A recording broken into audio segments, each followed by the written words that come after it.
Hey there, Internet friends. Welcome to another episode of That Nerdy Site Show, a weekly podcast where the team members from That Nerdy Site get together to talk about our lives and all of the nerdy things we love about them. I'm one of your hosts, Trevor Starkey, and joining me this week we have Cameron Abbott. How you doing, Cameron? Hey, what's going on, nerds? What is going on? And Frank Trevor. Pisani. Yes. Oh, apologize, Frank, before you go. Guys, it's time to open a cold one. Oh, God, we haven't done that in a while. Yeah, it's been a minute. There you go. And Frank Pisani. How you doing, Frank? I'm doing good. Happy to be here. Excellent. I'm very excited because we're recording this and you're flying out here tomorrow, basically. So we actually will probably even get to see each other this weekend in real life, like real people used to do. That's gonna be fun. In the before times. In the before times, yeah. So this is one of our Patreon early access episodes, where instead of doing the normal, like, hey, let's talk about what we've been playing this week or whatever, or watching or all that stuff, we're going to kind of center in on a topic. This week's topic, or this month's topic specifically, is going to be like a Game of the Year watch for like where we're at on our Game of the Year conversation for 2021 so far. The games we've been playing this year, as well as kind of a little look ahead to what else might come up. Obviously, all in flux just today, as we're recording this here. Horizon Forbidden West seems to have been delayed out to 2022. Jason Schreier kind of confirming that off of a Jeff Grubb rumor. I don't think PlayStation has come out and officially delayed it yet, but all signs point to that one being one of the many, many games that has suffered the COVID delays. So it's been a very weird year for games, kind of as a result of all that, as I'm sure we will talk about. So yeah, that's going to be kind of what we're diving into today. A little bit of housekeeping before we hop in. If you like what you hear, please remember to like, subscribe, rate, review, share the podcast everywhere you can with all your friends and all that fun stuff. And if you're feeling extra generous, you can always support us on Patreon at patreon.com/thatnerdysite, just like all of our wonderful Patreon producers do. Pam Larson, Sherry Starkey, Teresa Wilkinson, and myself, Trevor Starkey. If you support us at any level on Patreon, you get early access to episodes just like this one that go live to you guys exclusively for a month before we release it to the general public a month later. And then also, if you support us on Patreon, you usually get like early access to the podcast and stuff, i.e. like I upload it, or you get access to it as soon as I have it uploaded to the system, which is usually like, the night before or sometimes a day or two in advance. But yeah, shout out to our Patreon supporters. Thank you for kind of helping keep the lights on, all that stuff, keeping the podcast feeds paid for. But yeah, diving in to kind of our Game of the Year watch so far. Like I said, it has been a weird year for games. For me in particular, I have probably played more like old games and remasters than games that have actually come out in 2021. So especially when we get around to Game of the Year time, it's going to be interesting in how we kind of classify our Game of the Year lists. I used to do a thing where I would basically do, here are my top games that came out this year, and then here are my top games that came out in any other year, but I didn't play until this year. And that was always kind of a fun approach, and I might like revisit that this year because I've been playing like just as some like honorable mentions that I want to give some love to. I kicked this year off by playing like the Yakuza games. I played Kiwami 1 and 2 and then Yakuza 0. And then I eventually got around to Yakuza 7, which is a more modern game, but still was a 2020 game versus 2021. The first couple, or the Hitman 1 and 2 of the IO Interactive ones, obviously in the kind of fever around Hitman 3 that came out this year. I also really enjoyed Return of the Obra Dinn, which was one that I'd heard good things about, a couple years ago when that came out, and just was like, it was on sale on one of the many, many sales we've had this year, and I was like, you know what, I heard good things about that one. Picked it up, really enjoyed it. It was a really cool, really fun puzzle game. And then obviously, of course, the Mass Effect Legendary Collection, which did come out this year, but of course is, the Mass Effect trilogy, which I've pretty much played twice this year because I played it in the lead up to the Legendary Edition release, just through like Xbox backwards compatibility. So spent a lot of time this year with Commander Shepard and had a good time with that. I went back and played Final Fantasy X this year, which was just a fun little like diversion. And then, as I've touched on a couple times recently, and I touched on like right before we started recording, I have basically spent most of this summer just playing Final Fantasy XIV: A Realm Reborn. I am almost to the Heavensward stuff at this point in my playthrough of that, and then I've just been checking in on Fortnite pretty much on a daily basis, playing a couple matches here and there as just kind of like that's what I'm doing this summer. Nothing. In part because of I think the slow trickle of games with all the delays, as well as just a lot of the games that are coming out aren't really for me or aren't hitting for me. It's been a very like 2020 and before kind of year for me in revisiting. I mean, and that's not even talking about like I replayed Control and I replayed Maneater just to get the platinums in those games and stuff like that this year. So despite having played them last year or a couple years ago or whatever. So I just wanted to give some shout outs to that to maybe kick off the conversation. Anybody have anything they want to highlight as a Game of the Year watch so far? Yeah, I'll go. I was actually surprising myself because I totally forgot. Like, I just really have not been playing a lot of. It's not fair to say that I haven't been playing a lot of video games, but I have not been playing a lot of like modern and current video games. It's kind of one of the first years where I haven't been at least picking up a new game once every couple months. For me, like really, like the stuff that I was surprised that I got. Well, not surprised that I got picked up on, but I finally got into was like doing no pixel GTA roleplay and. Getting my PC back at the beginning of the year was just like an absolute godsend. Getting that back and just enjoying PC gaming again, enjoying just having like the return to the throne, to the dais of like my setup here. Got you a can PS5. finally get back to TurboTax. TurboTax 2021 isn't going to fill out itself. And then of course it's got the PS5 at the beginning of the year. Like it's been a pretty wild ride for gaming as far as like new like getting back into things and getting like new tech. But because I guess that's the thing is that I was chasing like different experiences this year rather than just like whatever anybody else is talking about. Mm-hmm. I think that I realized like my zero desire to have anything to do with Outriders. Because that game just like looked bland and boring and brown, and I'm like, I just don't want to play this. Yeah, that is a game that will probably be on people's Game of the Year like watch and lists, and I didn't touch that at all. Until you mentioned it, I had completely forgotten that was a thing because Same that here. like even that like everybody was really all in on that, recognizing that it was like a 7 out of 10 kind of game, but everybody really liked it for a couple weeks there, and then I have not heard people talk about it like since. Yeah, I think really that's been the case this year for a lot of games that have come out. Like people get really into one of these games and it just doesn't happen. But I think games of service has kind of really overshadowed everything else this year. Whether it is like this massive surge in Final Fantasy XIV going on right now, GTA roleplay blowing up to the point where No Pixels opened up public servers. You've probably popped back into Destiny a couple times. Multiple times, yeah. Destiny 2 at the beginning of the year, like I hopped back in and I played a bunch of Destiny 2 this year. Did the Vault of Glass ever come out, or is that still like to be done? Okay, it did. It re-came out, and then they had to shut it down because people like they couldn't stop people from cheesing it. Like they're like, yeah, you no longer win if he falls off, and it's like, okay, cool, we'll figure out something else. And it's like, listen, like Bungie, like the current devs of Bungie have forgotten the lessons of Eld. We like Destiny players will find the cheese. Yeah, they're not the little people in the maze; they're the mice. In the Who Moved My Cheese, like Destiny players are the mice. Devs are the like little guys who wear the tennis shoes. Yeah, like that's the thing. There, like it keeps on being a game of Who Moved My Cheese in that game, but at the end of the day, like you can't stop them, so they shut it down, and it's like that's bad form.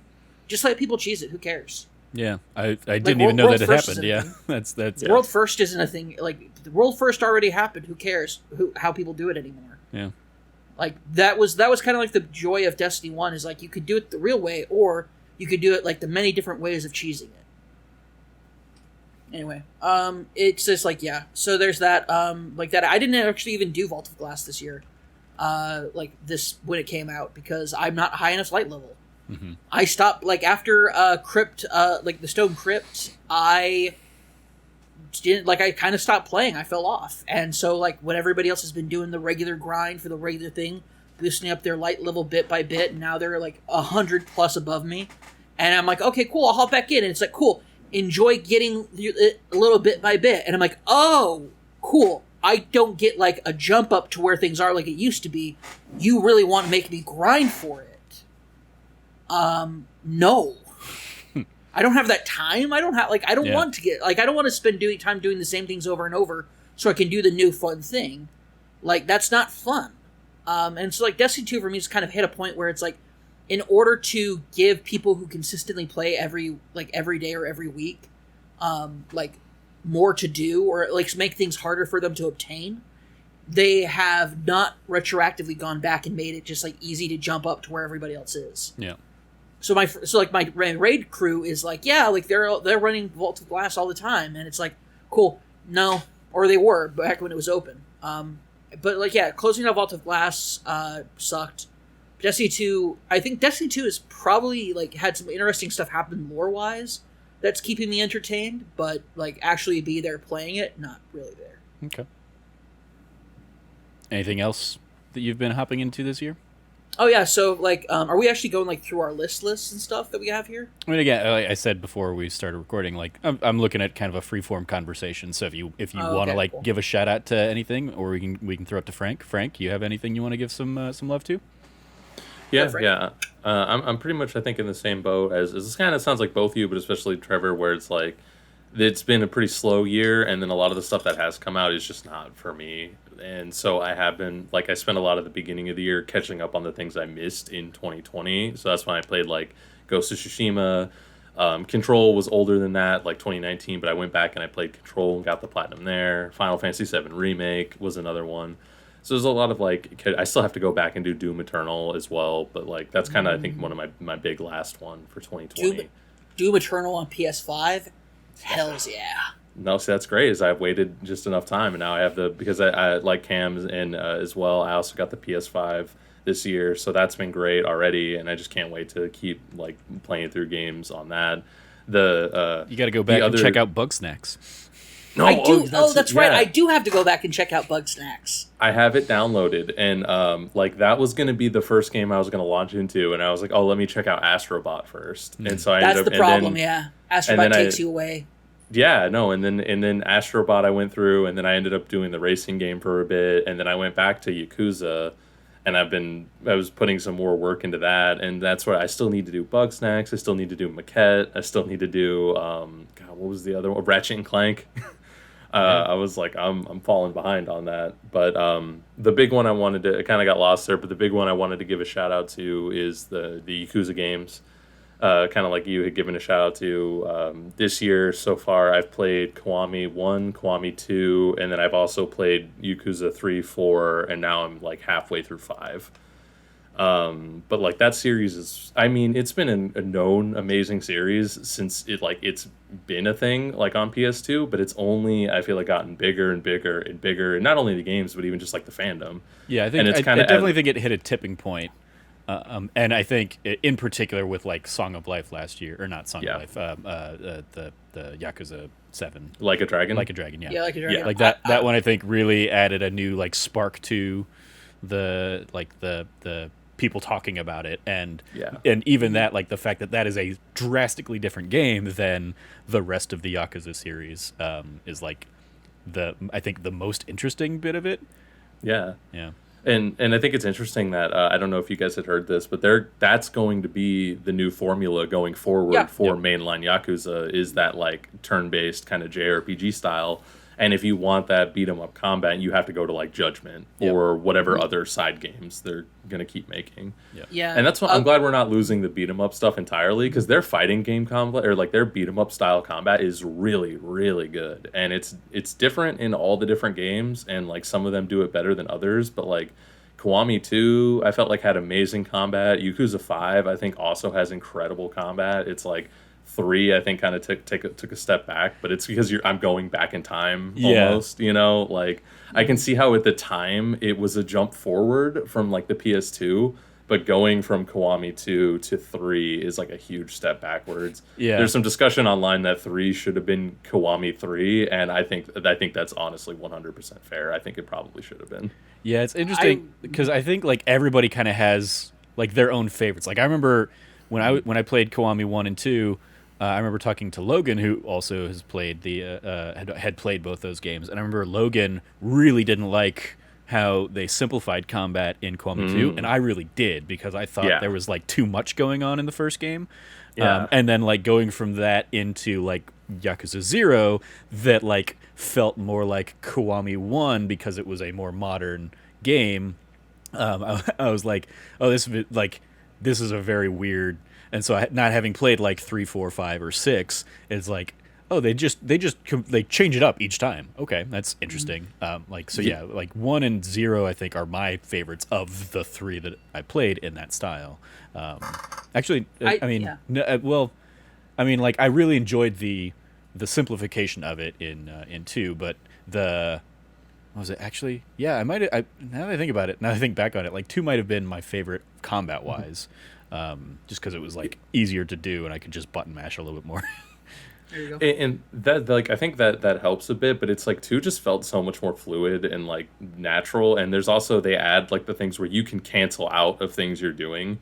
Where a huge thing that annoyed me about like the 1 and then it comes back with the 3 again is when they change the combat, is that like when you're like attack, you get locked into attacking, and it doesn't matter if the dude blocks you and then starts beating the shit out of you, like you're stuck and he has you like stun locked. And then like, so, but then in Kiwami 2 and then in like Yakuza 5 and like in some of the games where the combat's a little bit more fluid, it's like I could be doing something, realize I'm doing the wrong thing, and I can cancel out of it and like step away, or I can, even if I'm getting beat up, I can like step away. Like I feel like in some of them, like 1 and 3, it's like a thing of like when someone starts attacking me, the game just takes away control from me, and like I'm just getting railed on and I can't defend myself, I can't move, and you can't even pause the game. I don't know if you've ever tried that, but there's times where like someone's beating the hell out of me and I need to go heal, so I'm hitting pause and like the game won't let me go into the pause menu until that combo's done, and I'm just like, I get part of it, I get, but that's why I'm like, you don't get that in 2 and like 5 and like some of the ones where whatever they do, they kind of like they iron that out. But that's where you can just see they got better at making these games over time. I'm also remembering I did not like the inventory limitations of like Kiwami 1 and 0. So like especially playing like Kiwami and then Kiwami 2 and then going to 0, it was like, oh great, Kiwami 2 they fixed that, and like now you can get as many of the different things as you need, and then back to 0 is like, oh damn it, I'm stuck to like 15 items again. And 3, 4, and 5 is the same way. So I'm like, I think Kiwami 2 is the only one that has that as the system, and I'm like, why? It was perfect. You solved the problem finally. Like, Cam, what were your thoughts on this? I mean, like you also jumped in and started playing Kiwami on stream in particular this year. So so it's interesting. So I started playing it on stream this year, but a big thing that I think is actually like the slow burn of like the growing fandom of Yakuza, I think is a lot to do with actually with streaming. It's interesting to see, like I remember tweets earlier this year or end of last year from Ray Navarez, who massive Twitch streamer, formerly of Achievement Hunter, like I shouldn't say formerly, like years ago was a part of Achievement Hunter, like a decade ago. Hadn't been that long. Maybe, I don't know. It was like 3 or 4 years ago. I mean, it was like he went independent. He went independent sometime after Kind of Funny went independent, because I didn't know him prior to that, and then I remember him leaving Achievement Hunter.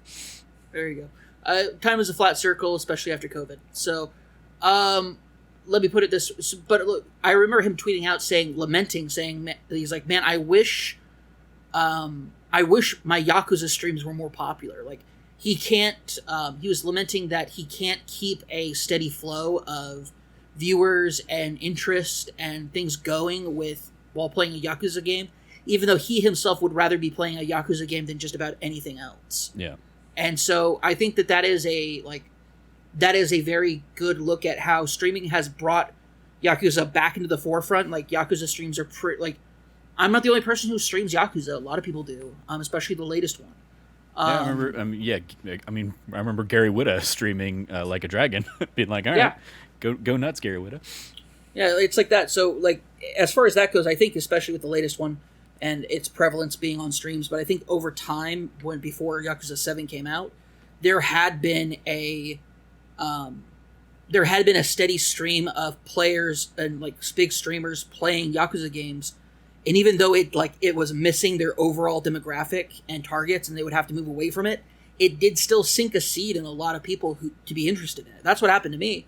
I wasn't watching Ray. I was watching somebody else play through them, and I was like, I like this a lot. I think it's really cool. I want to play these games, and I stopped watching their streams because I didn't want to get spoiled. Mm-hmm. And now I've been playing it myself. That used to be the Wednesday game that I went to. What's Going On Wednesday with with Cameron Kiwami. That was the idea behind it. I haven't played it lately because I've mostly been... There's been a weird transition lately between a lot of different things, especially with my new job just starting up. And there's actually even going to be more new stuff. I kind of gave a... Well, this is a Patreon exclusive episode, so I can give a bit of a tease. Yeah, I saw you tease the Gundam stuff that you got. Yeah, oh, I got nice. some Gundam model kits. They were on sale at GameStop, so I got a couple of them. I'm basically in the process of working out what my setup for streaming will be like, where I will be putting these together on stream. In a similar related vein, I've definitely considered, like, I have still my Lego Nintendo that I need to like build. I picked up the Lego Daily Bugle that has like a whole bunch of Spider-Man stuff on it, and then I just got notification today that I had ordered like a couple months back the Infinity Gauntlet Lego set, and I was like, I wonder how these would play as like a Let's Play type video or whatever. And then I'm like, they would probably be really slow, and I'd have to learn how to do like the time time stuff. skip. Yeah, time skip stuff in editing. So probably not going to do that anytime soon. But it's definitely one of those, like, I keep buying Legos, and I'm like, I should really actually build them. But then also I look around, and I'm like, I don't have room. So. But that's cool. Anyway, we should probably circle around to some games that actually came out this year. Unless anybody has any other like non-2021 things they want to give some love to. I will just kind of echo Mass Effect Legendary Edition. Mm-hmm. It's I still need to wrap up Mass Effect 3. I've been holding off because I didn't realize I was going to have such a hard time saying goodbye. I didn't know how hearing Seth Green's voice at the beginning of that game brought like tears to my eyes. I was like, oh my gosh. I forgot about this. I forgot about like my emotional connection to these characters, and rediscovering it and kind of in a different light. Like I know no longer like Mass Effect 1 Garrus is definitely like a not good cop. Mm-hmm. But then he turns into Batman in Mass Effect 2, so who cares? He's Batman Vicarian for the rest of the series, so it's okay. But there's like a lot of stuff that like I look back on and now I'm like, man, that was different. Still let Ashley die on Veramir. Always. She's a space racist. Oh, she gets development later on. I don't want to spend my time with a racist. Period. Obviously. I mean, okay. That's... But yeah, anyway, but yeah, so just shout out to that awesome game series and like finally playing through a lot of the DLC for Mass Effect 3 that I never got into. Did the Leviathan one, which was just super cool and awesome. Yeah, that one especially for like a lore nerd like you. Like I had forgotten that one because I definitely played it like, when it came out and stuff, because I was super into Mass Effect as it was coming out at the time, and so I like would hop back into it anytime the DLC came out. And I had forgotten so much of like the Leviathan stuff and what it was until like we start getting like near the end. I'm like when you start going down into the ocean, I'm like, oh, that's right, that's what's about to happen. That's really cool. and so yeah, I was like, especially for like a lore nerd like you, I bet like there's a ton of fun behind that, and like the ramifications that DLC has for the story as a whole. It's like, wow, this should not have been DLC. This should have definitely been part of the main game and not held off a couple months after. Mm-hmm. So we all wondered like, where the F did this other thing come from? Makes no sense, and now it does make sense, and it's like, great, I enjoy this a lot. I'm excited to finish it. But yeah, like I honestly, also I'll give a massive shout out to Genshin Impact. Genshin Impact put out their PS5 release. It's sick. Love like Genshin Impact, still like a solid game from last year. So What like it's basically just like an open world RPG-ish kind of thing, right? Free to play? yeah, Yeah. free to play, yeah, and then it And has it's got like RNG. a lot of gotcha mechanics, yeah. Well, it has so there are characters in the world, but they won't join your party unless you get them through the gotcha mechanic. Gotcha.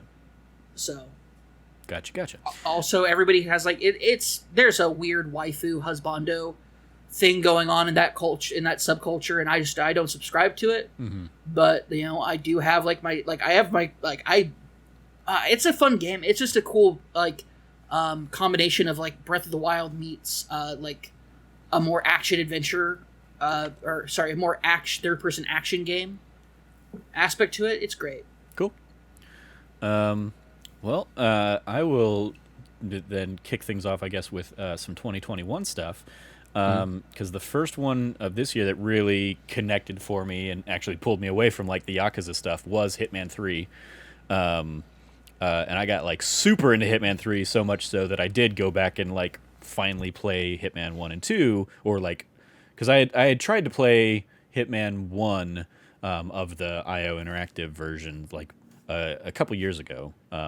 Like the episodic nature of those games initially kind of was a turnoff to me, but eventually they did. Like, here's the full season of Hitman 1 or whatever, and I picked it up and I played a ton of like the first couple levels, and I just like replayed them over and over again to see the different things, and I just like it didn't connect for me in a really meaningful or impactful way. It was like I appreciate the idea behind these games, but I didn't really get drawn in. And so when Hitman 3 came out, and like you could play everything in Hitman 3 in that client if you had, and so I ended up buying Hitman 2 to basically like get everything all so I could play it all in one place. That was just a ton of fun, and I started playing like the Hitman levels, and I was like, okay, I feel like I should actually probably know the story and stuff, so I went back and played through Hitman 1 and 2 in the lead up to Hitman 3. Actually, I think I played it in a weird order, where I think I played like part of 2 and then went and finished like 3 and then went back. And I was like, oh, okay, now some of these things are making more sense that I experienced in 3. It's a cool story. Yeah. It's a like the story is definitely not its main focus, but it makes sense. Mm-hmm. There's a through line for everything. Yeah. And it's cool. It's interesting. It makes Assassin 47 Agent 47. Agent 47, yeah, sorry. Agent 47 makes him like weirdly like a cool and kind of compelling character. Mm-hmm. In like this very still cold, stoic, monotone person. Yeah. It did something that I never thought it could. It made me actually care about like the Hitman universe. Yeah. Some of my favorite Let's Plays that we've done or that I've done were with that, including the one that it was me and Logan, like my first time sitting down in the Dartmoor Manor, and us just sitting down and basically like going through the mission to try and solve the murder mystery. That was like a ton of fun. Took like an hour to do because like we couldn't find clues and stuff like that. But yeah, it was a great time, and now like I can hop into that and do like an outside Xbox featured contract or something like that, and I know that level like by the back of my hand, even though I haven't played it in a couple months. Just hopping back in, everything just immediately starts flooding back. I'm like, oh, I need that. I think I know where I can get one. Yeah, there it is. I can pick up a screwdriver right there, and boom, I'm ready to go. And just like it's such a mechanically sound kind of game that I love. Like I loved that it finally connected for me. I'm right now kind of letting the all of the season of the Seven Sins kind of pile up on that one, and then I will definitely like hop back in and kind of like play through all that stuff. When the late year lull hits before probably the calm before the storm or something like that. But yeah, that was like a game that I'm really glad. Like, I mean, like it's easily in my top 10 kind of conversation right now for game of the year stuff, because I just had a great time with it. And it will be like I'll have to kind of like separate the first 2 games from that if I do like a strictly 2021 kind of game of the year stuff, but like it all is like one package that I really just had a great time with. So shout out to Hitman 3 in particular, but really all the Hitmans that IO Interactive has done, and they like the way they've continued to support that game has just been really cool. I know, Frank, you said you were interested in hopping into that one, but have not yet. Is that still something that's compelling to you? Have you played any of the other Hitmans? I played some of the older Hitmans, like the old Hitmans Yeah. before these, like the newer trilogy that like you're kind of talking about. But I am interested in hopping into those, especially because I think you kind of hit the nail on the head where like they're super technically sound, and that's like kind of the definition of like those games where they're just giving you a tool set and you just do whatever you want, and Yeah. you can do the wildest, wackiest stuff. And I like that because that's what, like, even though I wouldn't be the kind of guy playing it who's like doing it super surreal like Hitman, like I'm gonna be the best, most stealthy Hitman, but I'm the guy who's like wearing weird costumes, throwing briefcases at people's heads. Like I'm having a good time out there, like always getting 0 stars. Yeah. And that's me in Hitman. That is absolutely another element that I loved as I got into Hitman is I mentioned the Outside Xbox and Outside Extra crew. Like they do 3 ways to play videos where Jane and Andy and Mike all like approach the level and do different things. And Mike is what you just described, like pure chaos. Like he goes in, he wears a clown outfit, and he just explodes everything. Almost always gets 0 stars. He's somehow always surprised by that. But like I loved watching their experiences with Hitman as those videos came out, and then going back and watching like their old videos from the earlier 2 games in the series.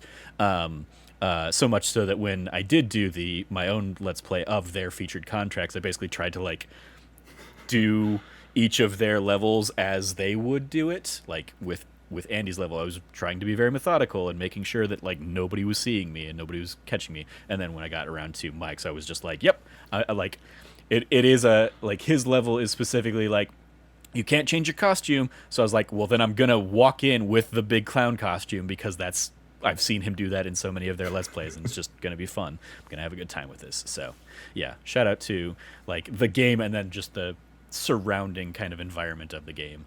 You also had the Spawn on Me epic moment where Khalif made a mission about Paris Lily's bad cooking and stuff like that. Yeah. Prior to the Ka Can't Cook, with Paris doing that with the Design Labs controller and stuff. So, like the fun like community around Hitman 3 was a ton of fun. I definitely, if Logan could ever get like his Elgato and stuff going and do like record his Let's Plays and stuff, I definitely created a featured contract with the intent of like him playing it on the Dartmoor level. That I basically called like, all right, it's totally a ripoff of like Knives Out or whatever, but the idea is like you have to kill every one of your 5 targets with a different bladed weapon. So cool. Yeah, I had fun kind of putting that together and stuff. So yeah, just a fun game all around. Ken, sorry, go ahead, Frank. Sorry, I'm very excited for their James Bond game. Yes, absolutely. Like I myself am a James Bond fan of the games and the movies, and I think they're the absolute like perfect depths to just knock that out of the park. Mm-hmm. Absolutely. Even if Logan's not here, we're gonna still talk about James Bond. There you go. I mean, like that was. I mean, we talked about it. I think in the Let's Play of doing the murder mystery thing. But like, I would love a game that is just that. That is an action adventure murder mystery kind of game where you're going around and having to like collect clues to solve the crime and figure out what's really going on, stuff like that. So yeah. Well, like a Sherlock Holmes game of that would be awesome too. Yep. Like definitely fit. I think that would fit a bit more with like a Sherlock Holmesian type of flow to it. But a James Bond one where it's like, actually, I think James Bond one, like you do basically James Bond missions in Hitman anyway. Yeah. Yep. You're just like, instead of it being like a Hitman thing where you kill people, it could also be like you got to sneak in and steal this.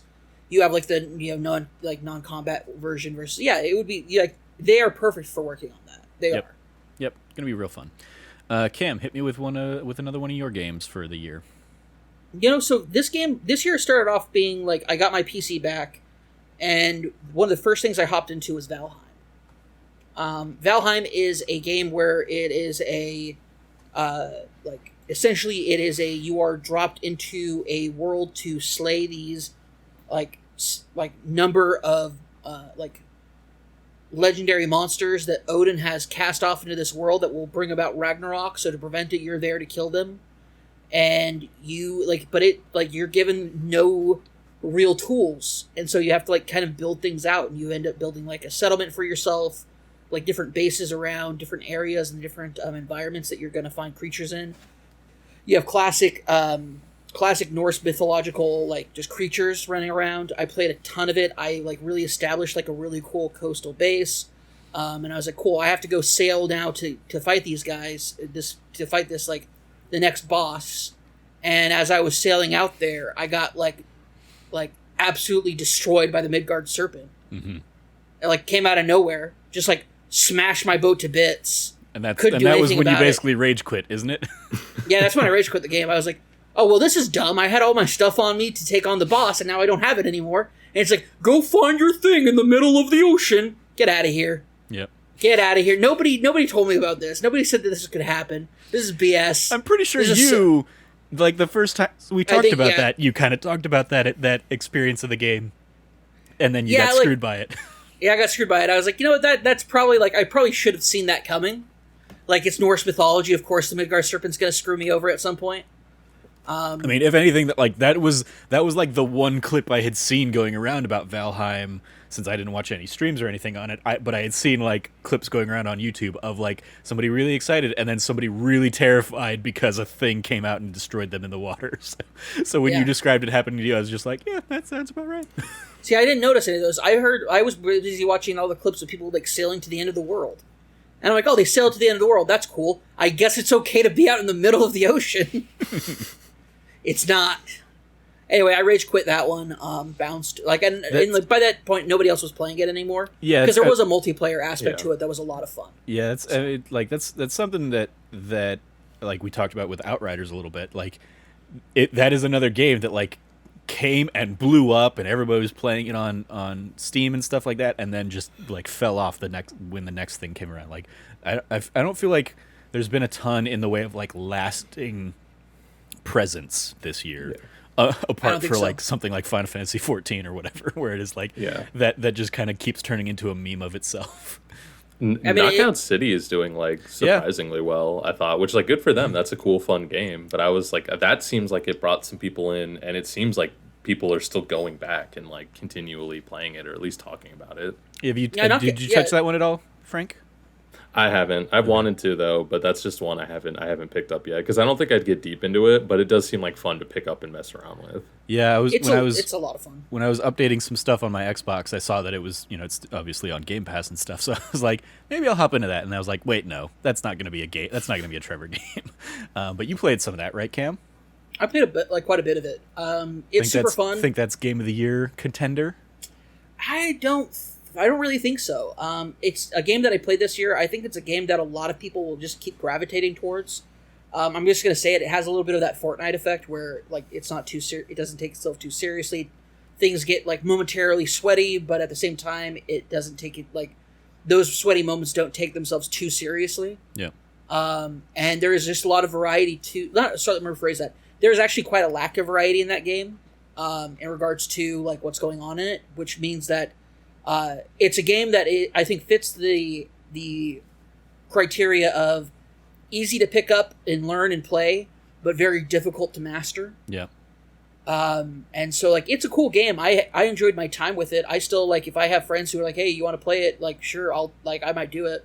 But right now there are other games that are way more entertaining, and also like for me it doesn't have the staying power. But I'm glad to see that this game that has like this like cool futuristic. Greaser aesthetic is still going forward and still making its rounds. So that's cool. Good. Frank, anything you want to give a shout out to, give some highlight and love to? Yeah. I haven't played a ton that has come out this year, but there's a lot on my list of like stuff to get to. But one that I have that I did want to give a shout out to is Emily is Away 3. That I figured it might come up. I wasn't sure if you guys would give it shout outs, but I was actually just thinking about how if Cameron forgot to bring it up, I would definitely bring it up on his behalf. Oh my god, yeah, no way, that came out this year. Yep. Mm-hmm. How did I forget that? No, I didn't forget it. I thought it came out at the end of last year for some reason. Well, that's what I know. It was kind of confused in my head too, because like I think we were just excited for it for so long, and then obviously time feels so weird now with everything. So it like we were talking about how Rise of Skywalker came out at the end of 2019, and that feels like a decade ago. Yeah. But like Yeah, that is. I haven't finished it, but I am like halfway through it, and it is an amazing game. And I had no doubts. Like I obviously Emily's Way 1 and 2 were both amazing games, and this is just like another further continuation of this. This for me even hits a little bit harder because this is getting into the time frame more of like when I was actually online doing these Yeah. things. Because I remember AIM, but I mainly remember like my sister being on AIM and me messing with her and her friends who were in her chats and like invading and getting in the way because I was the younger brother and that was funny for me. Yeah. But then now when it gets to like this early Facebook stuff, like I was on like super early Facebook with my friends and these bands that they're talking about like 303 and stuff, and I'm like, oh my god, like I was posting these links for like we were sharing these exact same links. Like it does hit pretty close to home for me, and honestly so far I'm like you just get immediately like engaged in the story too, like. And oh my god, like the anxiety I get from seeing the dots that like someone's replying back, and then like, and then I'm gonna be like, I'm gonna be risky, I'm gonna say this, and then it's like me, so like I had a whole morning here where I had just kind of started, and I was sitting here, and then I've watched a couple people's playthroughs, like I checked out some of y'all's, I checked out some of Kind of Funnies, like. And it's just like it just gives me anxiety, but like in a fun way, but also like it legitimately gives me anxiety and takes me back to like being in those moments. Yeah. Yeah, I think for me, the reason I didn't pull it up is because I previewed it. Like, I didn't preview it. I did the Let's Plays for it, and so in my mind, I didn't think of it as like a game that I played. I think I thought of it as like work, which it kind of was. Like I put in like a significant amount of effort into, like trying to make it as fun as possible. You know, and then we had the like, you know, it does like such a great job. Oh man, also I feel like the relationship I had with Emily is real, and the breakup was like too real. Still, like it's like I'm getting like PTSD of this relationship that I never actually had right now. Yeah. Oh god, Emily, it's still so good. Okay, yeah. that's why the game's so great. Like it just leaves its mark on you, and it's like I yelled at Kyle. I said, "How dare you make these characters that feel real, even though they're just pixel silhouettes of people?" Yep. And he's like, Kyle Seeley, like this truly is like this masterpiece of this format of, like this honestly, Emily is Way 3. Now I'm thinking about it. Now that it's on my list now, finally, of like games that I actually did play. It's probably my game of the year contender so far. Yeah, I mean that's like thinking about it, and especially knowing like your love of it, Cam, Logan's love of it, like Frank now getting into it. I really enjoyed it. Like I can very easily see the end of this year walking like Emily is Away 3 just being like getting enough points among our collective lists to be like the that nerdy site game of 2021. And like honestly, that would be perfectly fitting because we did have your 5 Let's Plays on it. We had my 5 Let's Plays on it, as well as like my Let's Plays on Emily's Away 1 and 2 in the lead up to it. We did the interview with Kyle. We did a spoiler cast on that game. Like it is certainly the game we have covered the most, outside of like maybe my Hitman Let's Plays or something like that. But yeah, like that is certainly the game that has gotten a ton of time on our site. So would not surprise me. And I like it is fun. It was fun, obviously, playing it like initially and kind of having that experience, and then us talking about like what choices we made and stuff. And I'll be very curious, Frank, once you've kind of finished it, to like pick your brain on the choices you're making and stuff like that. But then there was that extra level of like, even though I knew going into watching your videos, Cam, that you and I had made a lot of the same like big picture choices, just like the reaction that you had to certain things was very different, and the reaction like when I was like, yeah, okay, yeah, that I have I mean like yeah I mean, well like, even the like yeah, without like diving into things, but like you thought things were going to go like a very different way than they end up going, and I had the same kind of thing but in a completely different setting, whereas like I thought something was happening that ends up like, nope, that was just all in my head or something like that. And then now watching like the Kind of Funny guys do it, because I think they've finally made it through like part 3 or chapter 3 of it in their second part of their Let's Play. I remember when they were live streaming it. It has been like it has been like 8 hours, and they've gotten through the first 3 chapters of the game, which like for your Let's Plays and my Let's Plays were like an hour apiece. ish. Like you can get through the game in 5 hours easily, and the fact that they're halfway through and have not, and it's taken them that long is just like it's even more agonizing watching Tim play it, basically, because he's doing the things that you did that drove me crazy, of like not checking like the new posts as they were coming up and stuff like that, which just triggers my OCD and like my need to click and not have zero notifications or whatever. But then he is overthinking every single choice he's making. Oh my gosh. And watching it, much. especially in hindsight, and knowing, the big moments that really like are impactful versus like the more insignificant things that are just kind of like filling out, characters and stuff. It's just like, oh my God, you're putting way too much time and effort into the wrong things. But it's like, still fun to watch. Yeah, it's great. It's great, but also it's important to remember that in their Emily's Away 2 Let's Play, he made some very flagrant choices, like very nilly-willy, that like seriously hurt them in the end game. Oh yeah, I mean, like even in part 2, he definitely made some choices that like were the quote wrong choices, but like the game kind of gives you like second chances at that point and stuff like that. And he did it because he was drunk and accidentally hit the wrong button or something like that. No, he said that like 5 times. I mean, yeah. And there are times where it's like, no, he clearly was making like a specific choice to be, that kind of guy. But yeah, it's definitely fun. Like that is a fun game to have played, and then also to watch. Like it is sometimes a tough game to like do as a watch along, because like when I watched your stuff, Cam, like you were reacting to things, but if I wasn't like paying attention to and reading the dialogue alongside you, I didn't know what you were reacting to. So I had to like pay close attention, compared to like when I played through it, I was like saying the message out loud, anticipating that it was going to be like viewed by people as like in that context. So I didn't I'm, like, think about that. No. I'm like saying it and reading it out like I'm reading it out loud and responding to it kind of in time, and like talking through my thought process as I'm making these choices.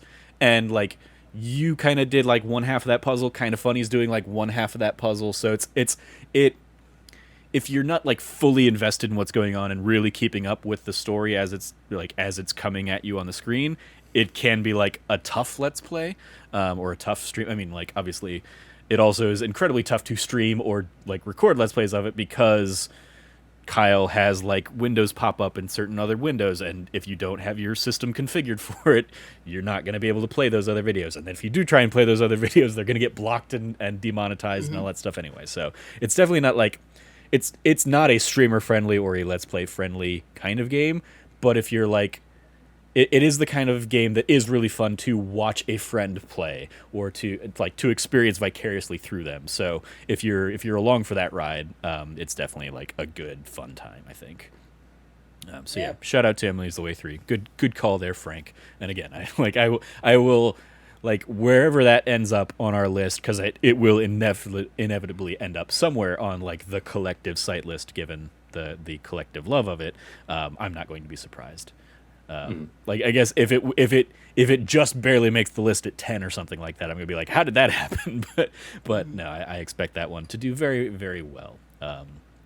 Another one I want to give some love to, because I'm definitely looking at like some of the big like heavy hitters, and I'm like, Bravely Default 2, probably not gonna like. I played it, I played a good chunk of it, but it was like an in one ear out the other kind of game. And I definitely have some issues with it. Same with like the new Pokemon Snap game. I talked about that before we started recording. I played that for a weekend and have not thought about it since. So it's like, oh god, yeah, that came out this year. But one I do want to give some love to is It Takes Two, which is another one you can watch pretty much our entire Let's Play of on the channel.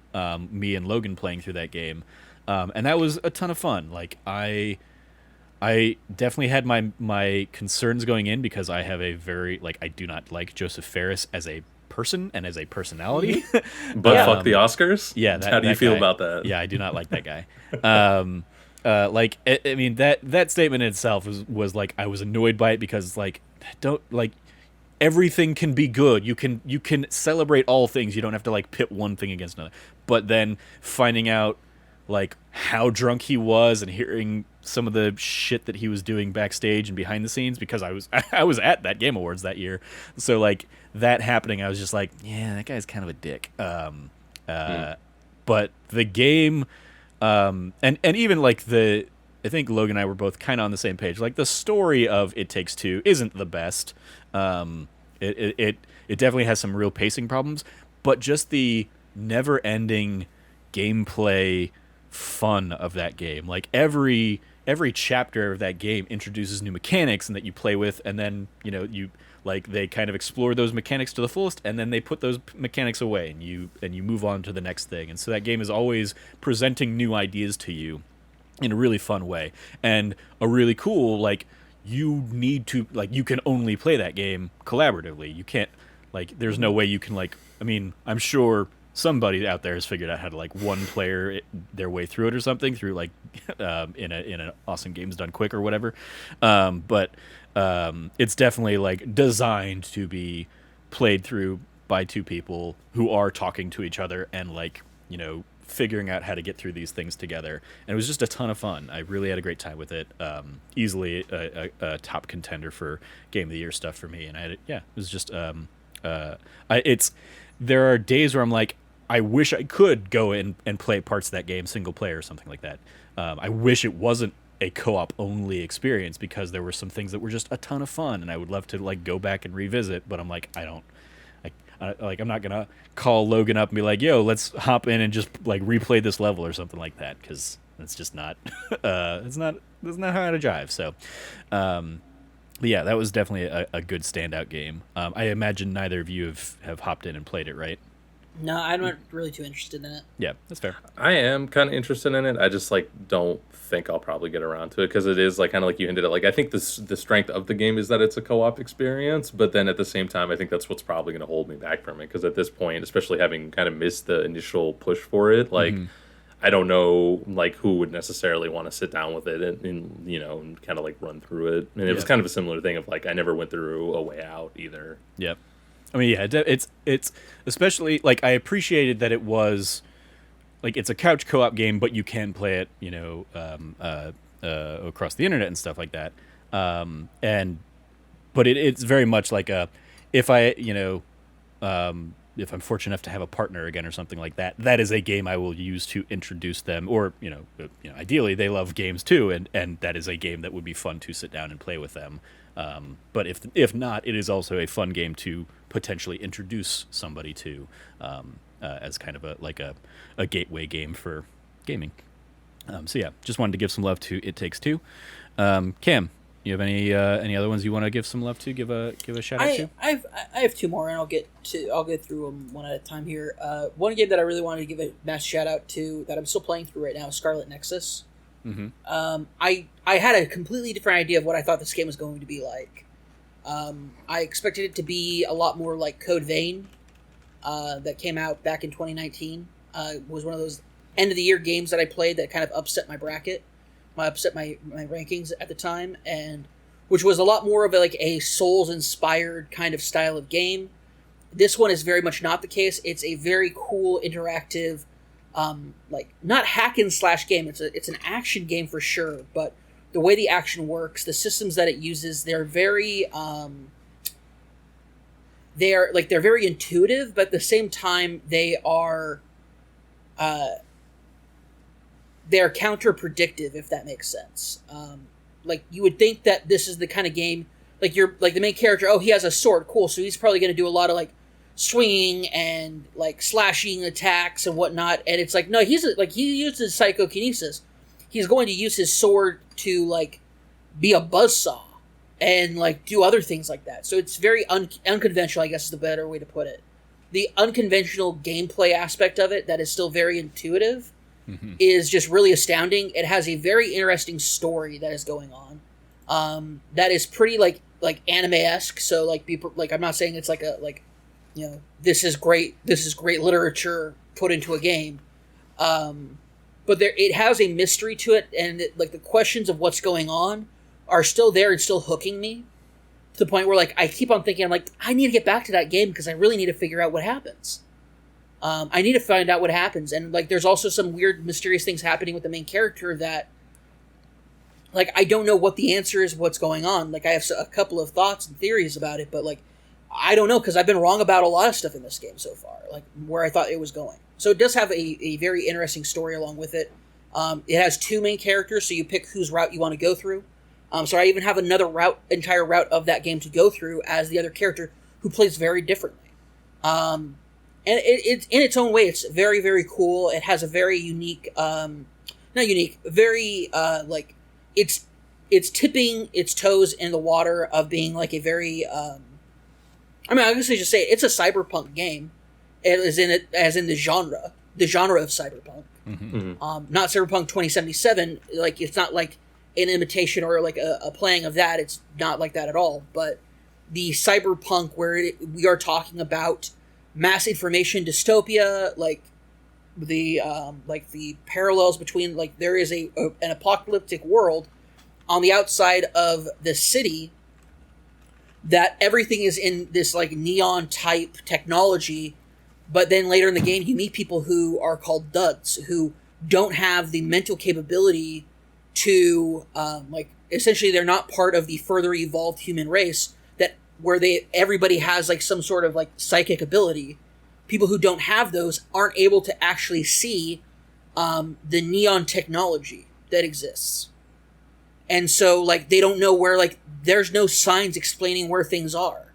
You go to a restaurant, the menu's going to be in this neon technology. You don't know what this restaurant serves. You don't know what buildings are described as. Like, you don't know, like, everything in life about, like, public notices and public stuff is all in this new technology. These people, and this very small percentage of people have been left behind. Mm-hmm.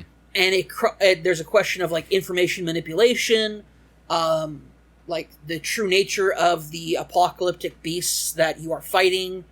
A lot of really cool, interesting stuff that is happening. Like, it's been done before, it's been done in other places, but it's being done very well here in this game. So, depending on how things shake out with the game, it might be very much higher up on my Game of the Year list just because of the kind of year that it's been, but I wouldn't put it past it. Cool. Frank, hit me with another one of yours. Yeah, so this is one I haven't gotten to yet, but I do think it is going to make my list, and I figure we could still have a good discussion about it, but I would want to give a shout out to Ratchet and Clank, A Rift Apart. That's definitely what I was going to bring up, yeah. Yes, sorry, not to steal it away. I mean, it's all good, because I believe of the team, like the 3 of us and Logan, I'm the one that probably plays the most, just because of, you know, who I am and what I do in my free time and stuff, and which is nothing but play games pretty much. So like I definitely had probably a larger list of games. So the fact that I can knock out some of them because you guys brought them up is all that much better. That's a game I have to play.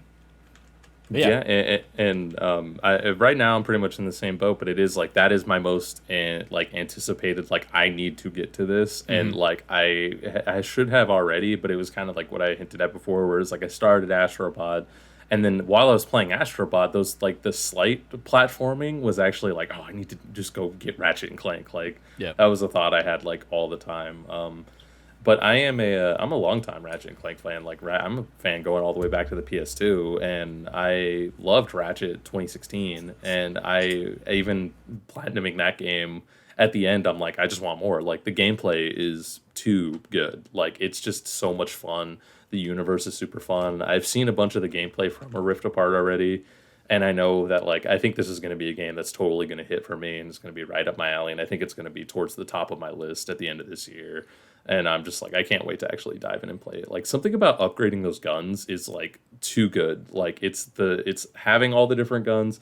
I'm the kind of guy that plays Ratchet where like I do use all the weapons. Like, I'm like, when something levels up, you switch to the next thing, even if it's a gun you don't necessarily love. It's like, it'll get better. Yep. And so like I love having like, and then to the, you know, it gets to the point where like then you can use those weapons that's like, okay, I'm gonna throw turrets, or I'm gonna have like the robots out, or I'm gonna have whatever, and then you can have like multiple things going at the same time. And Rift Apart, from what I've seen, just seems like, again, this like best evolution of that. Like, you know, like, and not only have they been making Ratchet games for so long right now, like I think Insomniac is just like on fire. So like I cannot wait to just get in there and platinum that. Yeah, so my introduction, as we've touched on the show before, is like I played the 2016 Ratchet and Clank, and that was it. It was like Same. it was a series that I was pretty much like always interested in. I just never I never got to.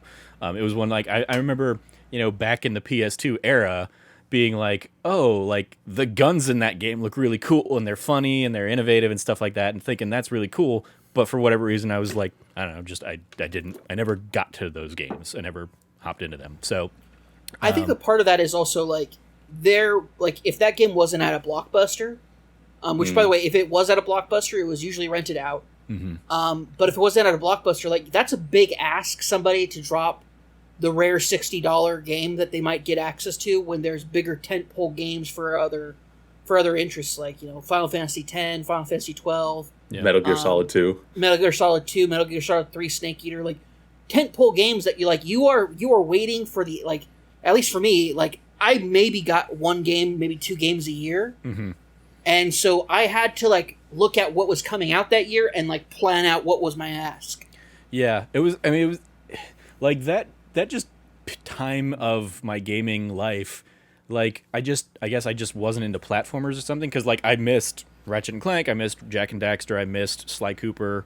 Like none of those. Like I eventually got around to Jak and Daxter in the PS3 like collection.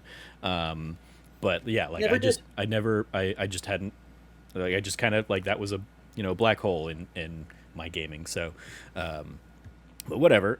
Like I played 2016, and then and I really enjoyed that. It was I always talk about the idea that it was my favorite game on PlayStation for about 3 weeks until Uncharted 4 came out.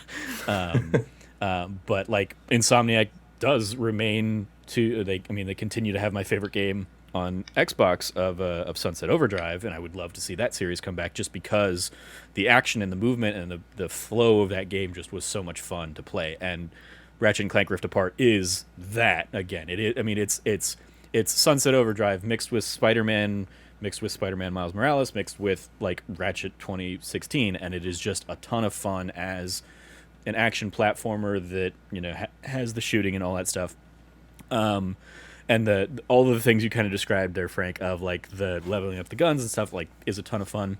If anything, like I found myself like not knowing the formula of Ratchet and Clank games, I guess. I found myself surprised by how similar to the 2016 one it was, where it's like, okay, you go to a planet and you pretty much do the story of that planet, and there's like one or two other kind of optional things you might be able to do, and then it's just like collect everything. I was expecting, like, I guess more this time around, since this one wasn't like tied into a movie or whatever. But that said, like the story of this one I thought was a lot better, a lot stronger. I was much more invested in the characters of this one. Had a great time with that. So yeah, I mean, Ratchet and Clank Rift Apart is absolutely a ton of fun. It is, you know, Insomniac firing on all cylinders, with kind of all those elements. And then the fact, and they've you know, they teased this in the lead up to the game, which was weird because I think it is a cool surprise, but the idea that you're opening these rifts in these dimensional rifts, and so stuff can like come in from those rifts is really cool. The way they use that to tie into, you know, other franchises in the PlayStation universe, or, you know, even within Insomniac's kind of catalog. They had some fun with that, as well as like, you know, you get the gold nuts that like are pretty much like cheats, or, you know, they'll change the aesthetic of something. So instead of collecting gears or nuts and bolts or whatever, you can change it to collect coins, or you can change it to collect rupees, even though they're probably not rupees in the Legend of Zelda like terminology, but that's what they are. They're freaking rupees. But the thing I turned it to, which is, I guess, the slightest of spoilers, but I had my like currency was the Sunset Overdrive cans. that I was like, that is awesome. Like that was one of the first things I unlocked or whatever. So I was like, I'm totally gonna do that, and just like had this weird like, yep, I'm. It was my own little Sunset Overdrive like sequel kind of thing. So I had a ton of fun with that. And there's, and you can change your. I think I've talked about this on the show already, but like you unlock one that'll change like the wrench that you have or whatever, and you can basically turn it into a key, and so you can be running around like you're a Keyblade wielder and stuff like that, and it's just a ton of fun. So yeah, Ratchet and Clank, like ton of fun, tells a great story, and has like such fun fan servicey kind of things. Like I have a ton of screenshots saved on my system that like eventually I might upload, like once I feel like some kind of spoiler window has passed, because I was just like, these are really cool things that, you know, I would not have expected to see in this game. So shout out to Ratchet and Clank Rift Apart. I definitely hope you guys check it out, and you know, let me know what you think as we get later in the year. I did want to. I just realized I had another thing I wanted to say about another game. Okay. That I played this year, Guilty Gear Strive. Even though there's a podcast where I lament to Trevor for a good long time about my brokenheartedness over the way the story goes in that game. But I will say and give a massive shout out to just the fighting game community and the fact that this game is like really taking it by storm. People are really enjoying it. Part of me really does love, even though like I feel heartbroken and spurned over a few things here that are very personal to me, but have no impact whatsoever on anybody else in the world.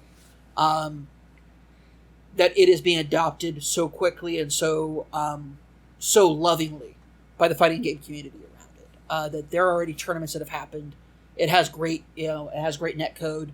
And it's nice seeing a franchise that I've loved for more than a decade, for like 15 years, get the kind of love and affection that I think it's always deserved. So, great. That's a shout out to Guilty Gear Strive. Do you think that comes in part because it's maybe filling a void because we haven't gotten a new Street Fighter or a new Mortal Kombat, like the big heavy hitters that I think of in the fighting game space?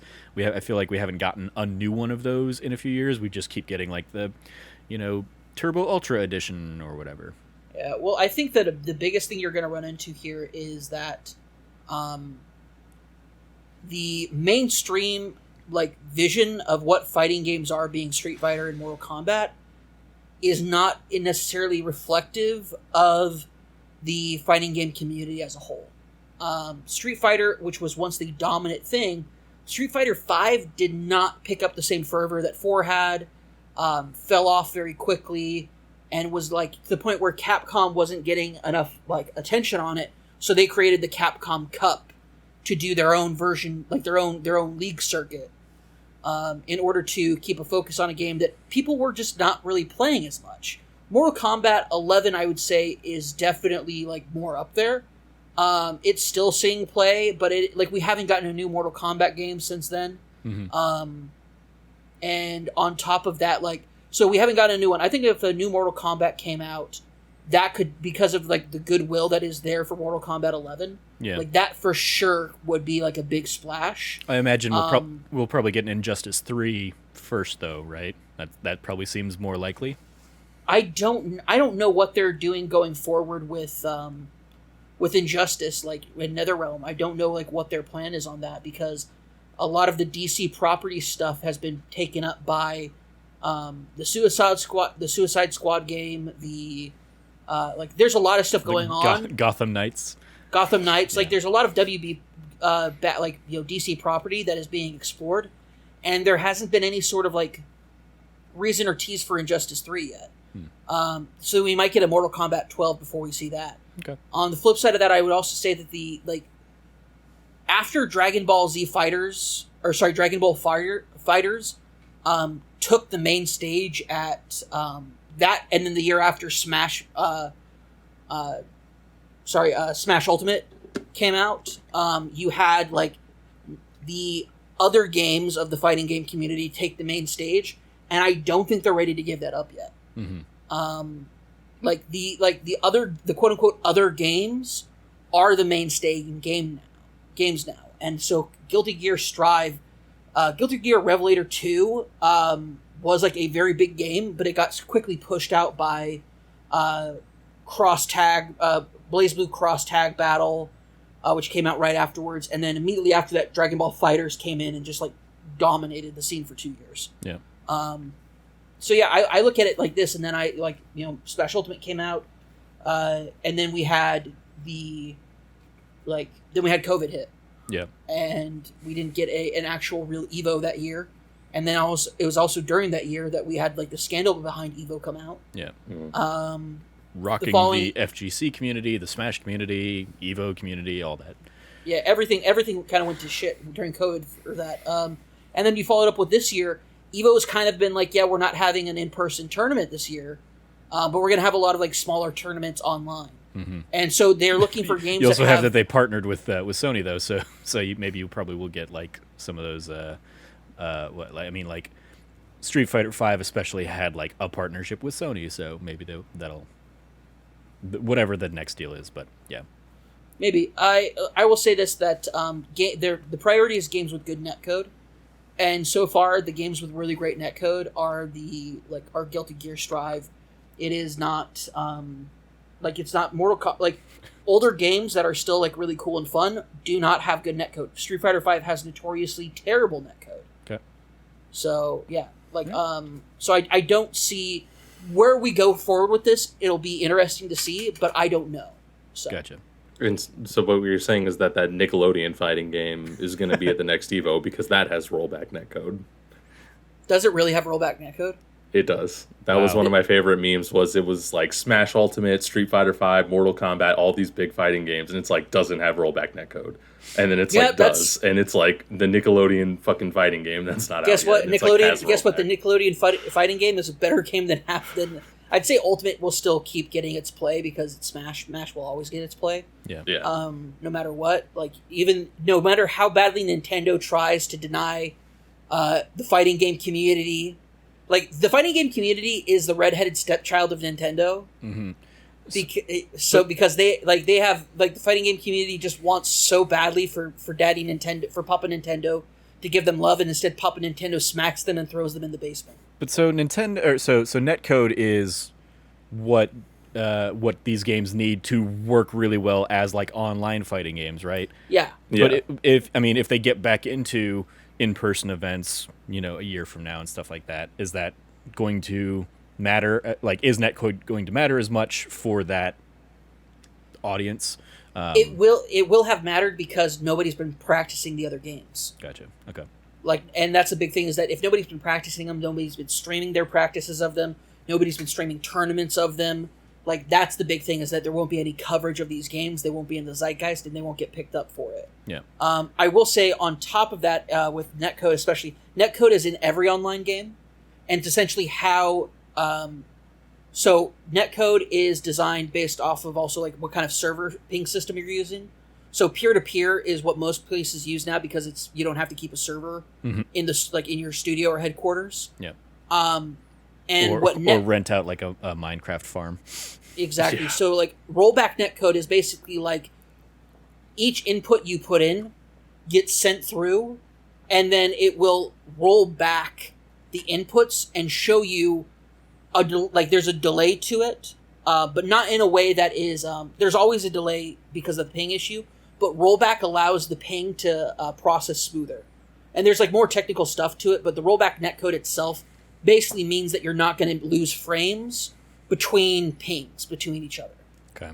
We definitely went way deeper into this than I anticipated on a 2020 Me too. I didn't expect you to ask these questions. I mean, it's anyway. I thought it was going to be like Guilty Gear Strive, yay, and then all of a sudden questions, and I'm like, I was not expecting this. Yeah. So another one I want to give some love to is it's also going to be another weird one for like where does this fall in the grand scheme of things, but that is Final Fantasy Remake Intermission, which was a ton of fun, and just playing Final Fantasy VII Remake again and getting more of it and getting a new flavor to it and a new element to it, while not like a full-fledged standalone experience, of course. But it was a new experience in this year, and the way it ties into the larger story, again, staying spoiler free on this, is going to be very interesting and exciting, and just leaves me like so so much more excited for the next installment of that story than I already was. So like I Big definitely samesies. want to give some love to that, as well as, again, as we touched on a couple weeks ago, like Fort Condor is just like a really great execution of that minigame, and a really great like way of approaching and incorporating that into this. Like the thing that I continue to love about this like version of Final Fantasy VII remake is the way they like pull something from the old game or the old games, the old lore of the story. Compilation. Yeah. The full compilation. The way they bring those elements and like either reimagine them for a modern game scope, or just bring in and kind of recontextualize. I think there's a ton of fun behind that. So shout out to Final Fantasy VII Remake Intermission. Looking very forward to whenever we get the next iteration of that. 100% on board for whatever they want to give us, because it's like, I mean, the gameplay is amazing, and then seeing it on PS5 is like stunning. Like, it's so smooth and it just looks so beautiful. It's one of those where I'm like, I just want to replay the entire game just because this is so amazing. So it's like, whatever their sequels we're going to do, however, whatever else they want to do, if they want to remake Final Fantasy X, go for it. I don't know, they can do whatever they want. Yeah. There's a fan project right now where they have like redone Final Fantasy IX, and it looks amazing. I've not seen Final Fantasy beautiful. IX, no, but that's really cool. The video of the Final Fantasy X one, yeah. That one I saw, yeah. I do want to give a shout out to the doors. The doors in the PS5 version of FF7 remake. Yeah. They look good. I commented They on that. They don't look like they're from PS2 era. Yeah. Good job. I commented on that in my Let's Play. I was like, and of course we got to take a moment to appreciate the door here in Intermission, because that was a whole thing. So because I missed, I think, a lot of that initially when the game came out about people complaining about the doors. Yeah. And when I played on PS4, I was like, I had that but just moment myself where I was like, these doors look so bad. Like, I think I heard I think they patched it or tried to make it a little bit better, and it still looks like the doors are still look like trash. Like, Yeah. on PS4, The assets are garbage, and unless you completely take those assets out and replace them with new ones, which they do for the remake, it wouldn't make that much of a difference. So yeah, I mean, but like, it's such a like in a game that does look so great, and I again, as I was replaying it on PS5 this year, I'm blown away because Square Enix, especially like starting with probably 7, but like then really amping up in 10 and 12 and 15 and stuff, like the new generation, like they got really into the cinematics, and we're gonna step out of the game and show you like this really beautiful cutscene kind of thing, and like I was blown away in 7 Remake by how few actually of those there are in the game. There's really only like 2 or 3. And they're admittedly big moments and very beautiful cutscenes, but like so much of that game is happening in engine, and it is like your Cloud or your Tifa with whatever gear you have equipped on them, and you can see that kind of stuff, is just like incredibly impressive. The fact that like it's that, and it looks better than Advent Children and stuff like that. I had that same all thought in engine, playing through all it. like live as you're controlling it and stuff is a testament to the work that was put into that game. So that's just one that I love, like especially because my gripe starting it in 10 has largely been that like they prioritized the visuals of the games over like story and characters and stuff like that, and so the fact that they were able to basically get the best of all worlds in this one is really cool. So yeah, shout out to Remake Intermission. Cam, anything else you want to give some love to before we dive into the Futurescape?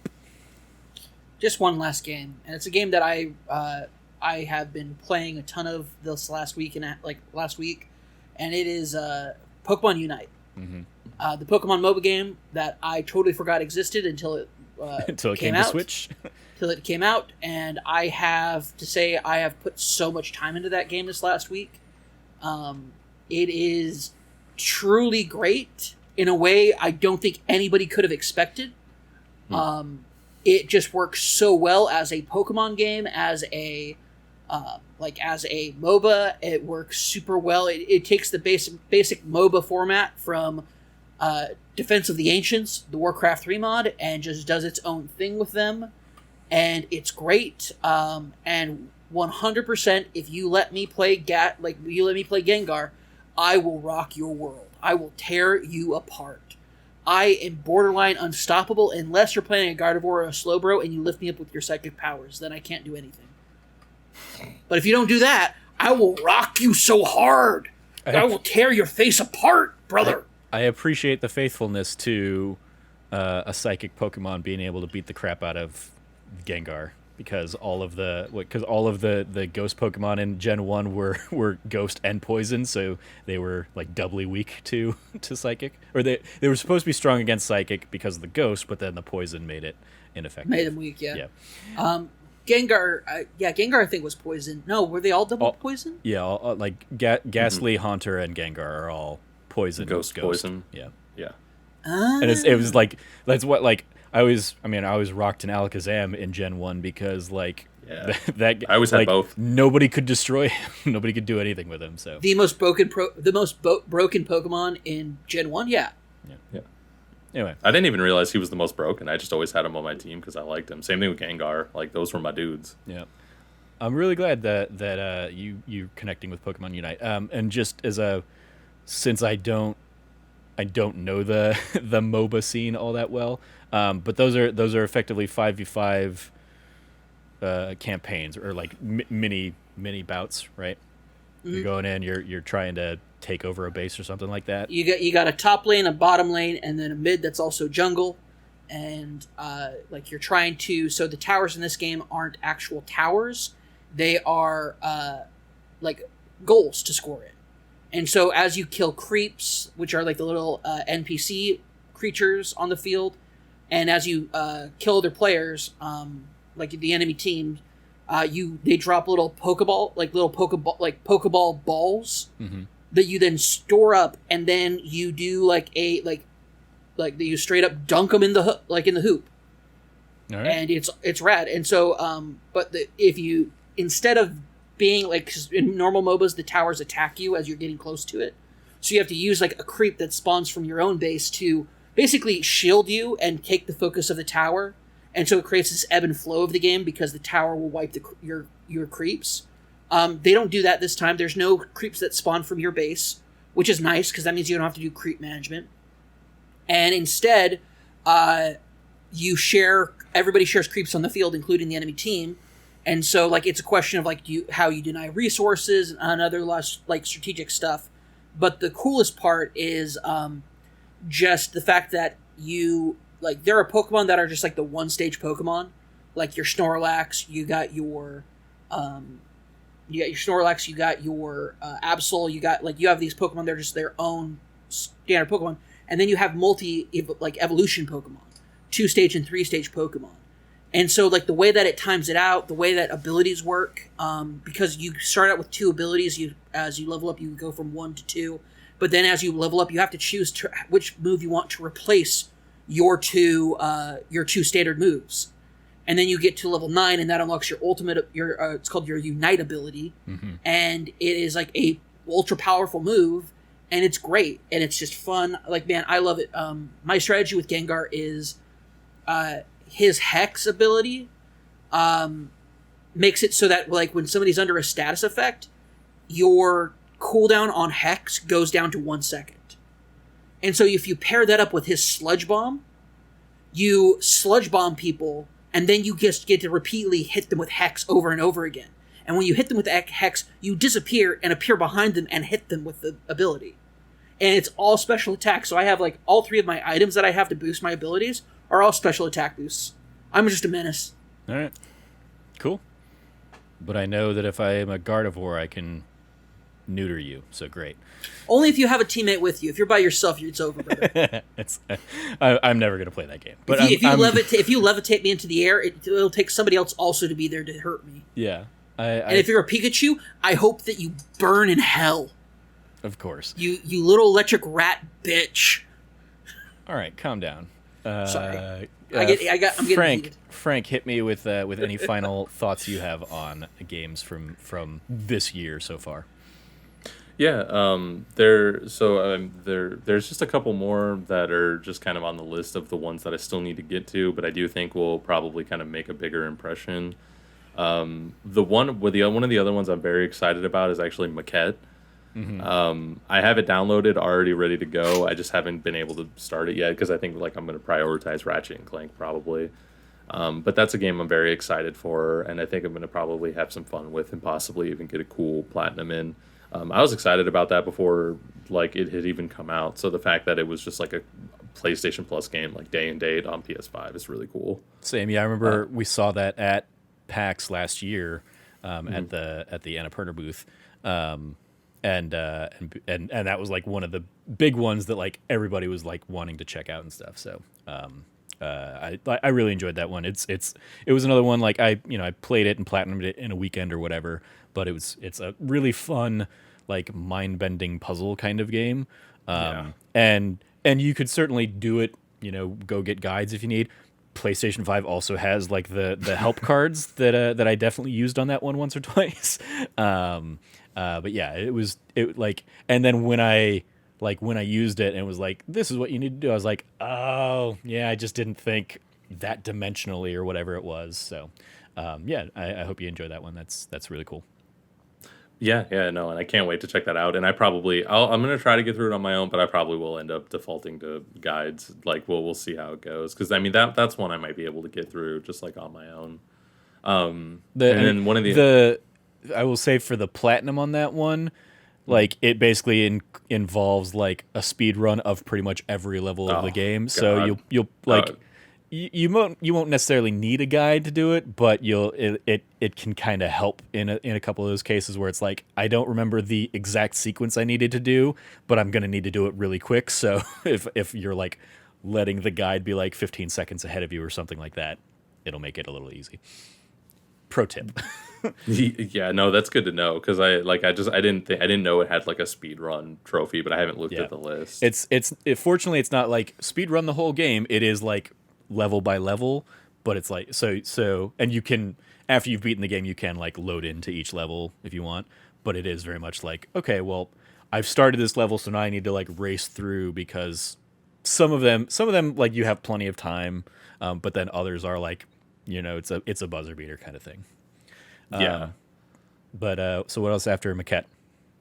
Then one of the other ones I did want to give a huge shout out to is Resident Evil Village.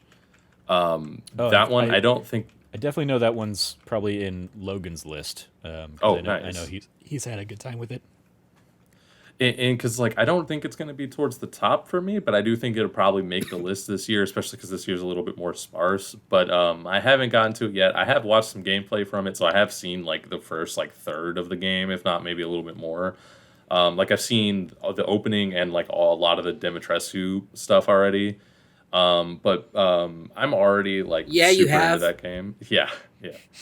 I'm already super into that game because like I loved Resident Evil 7 and I don't have a huge history with the Resident Evil franchise. That was the first one I sat down and played all the way through.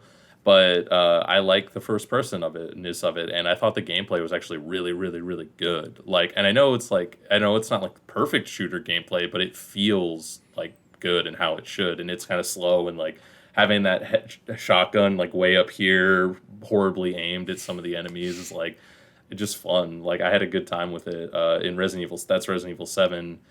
So I've been waiting for 8 because I was curious if they were going to continue forward with the first person. And once they finally kind of confirmed they were, I've definitely been on board for it. And like, it seems like it has that exact same kind of perfect gameplay I like in a really cool setting in a really cool world with a bunch of really weird characters. Cause like, I don't want to spoil it, but there's like a moment where you're kind of seeing all this really weird cast of characters all around, like having a conversation with each other. And I was like, this is some cool Resident Evil stuff where there's all these super weird bosses that I'm going to have to go fight. Like, I was like, so I'm very on board for it, and I can't wait to actually get around to it.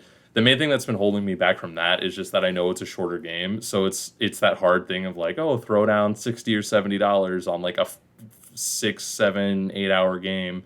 That because I know part of it is that like it's like replay it over and over and over again, and that's always been the Resident Evil thing. And I'm just like, probably not going to. It's probably going to be a one and done for me. Yeah. So I'm probably going to get to it probably closer to the end of the year, like when it's on sale. I was even debating, like, I was like, is Redbox a thing anymore? Can I go rent it for like a weekend and bring it back? Like, I don't think so. I think they moved away from their game division. I remember there was like basically like, hey, they sold a whole bunch of them off, on a discount a couple years ago. But cool. The last one I want to give some love to is one admittedly I have not finished yet because Logan has been terrible about doing the co-op on this one, but Operation Tango. That's another one he and I have been playing through on the channel. Doing Let's Plays of each mission, and it is another co-op experience. This one is more co-op in that you have two different perspectives and you can't see the other person's perspective, whereas It Takes Two was like, you're on the same split screen, even if you're playing, across the internet or something like that. So, I didn't know that. That's interesting. I could always see what Logan was up to. Like, I couldn't see his button prompts and stuff like that, whereas I could see mine and stuff. But yeah, it was like it is like you're seeing what both players are doing in that one, whereas this one is like, I have my perspective and Logan has his perspective, and you have to work together and like help. You have to describe what the other person's seeing to like solve the puzzles and stuff like that. And it's been a ton of fun. It's been a fun, also editing challenge for me to get his footage and then edit it together and show the points where his perspective is the more interesting one versus my perspective and stuff like that. We got through kind of I believe it's 6 missions, and then basically you could, switch, and you can play as like the other character. So basically you can like, I can play 6 missions as the one character and then play the other 6 missions as the other character, and get their perspective and stuff like that. It's not like roguelike or anything like that, so it's not like the challenge is going to change too much, but some of the puzzles will switch around or something like that. But it's been really cool. It's been really fun playing that with him, and I look forward to whenever we can get around to at least finishing like our first pass of it, and then maybe we'll hop back in and switch things around, and I'll play the spy and he'll play the hacker next time around. So yeah, shout out to Operation Tango. And that was, one I wasn't going to check out really, but then it was a PlayStation Plus game, and I was like, all right, hey, Logan, we had a great time with It Takes Two. You want to try this? And we immediately really enjoyed it. So that's a really cool, fun game. I've been enjoying. Like, I saw some of your guys' playthrough, and I was also watching the Kind of Funny playthrough with Snowbike Mike and Nick. Nice. And like, it's just a cool, fun game. Like, that's definitely one that's fun to, kind of the opposite of what we were talking about, like Emily's Away. Like, that's one that is really fun to just watch. Yeah. Like, on like a stream or like a Let's Play, when you can get both sides. Yeah, it is incredibly frustrating editing that one, because I will think back to like the frustration I had when I was trying to explain to Logan something, and then now that I'm seeing his footage of it and just being like, how did you not get what I was trying to tell you? Those are my favorite conversations to listen to. Yeah, right. Yeah. No, that was the classic on the Kind of Funny one, was that they were trying to get Mike to find pneumatic, and he didn't know that it started with a P. He was looking for an N. So that's when they had to they're like, no, it's PH, and he's like, oh, and he just hits it like instantly. There you go. Yeah. Any last ones from you there, Cam, for 2021? Or are we ready to move into like, hey, what does the rest of the year look like? I'm ready to move into the rest of the year, man. Let's go. Yep. Cool. I have a stacked list for the rest of the year. Yeah, I mean, it definitely is a back heavy year, I would say. Yeah. So I'm looking at the Game Informer list. Let me just go ahead and start things off. We got to talk about the 2 big director's cuts coming out this year. Okay. We're talking, of course, about Ghost of Tsushima, the director's cut, the upgrade to the PS5, but on top of that, you're also getting a like really interesting, cool story expansion.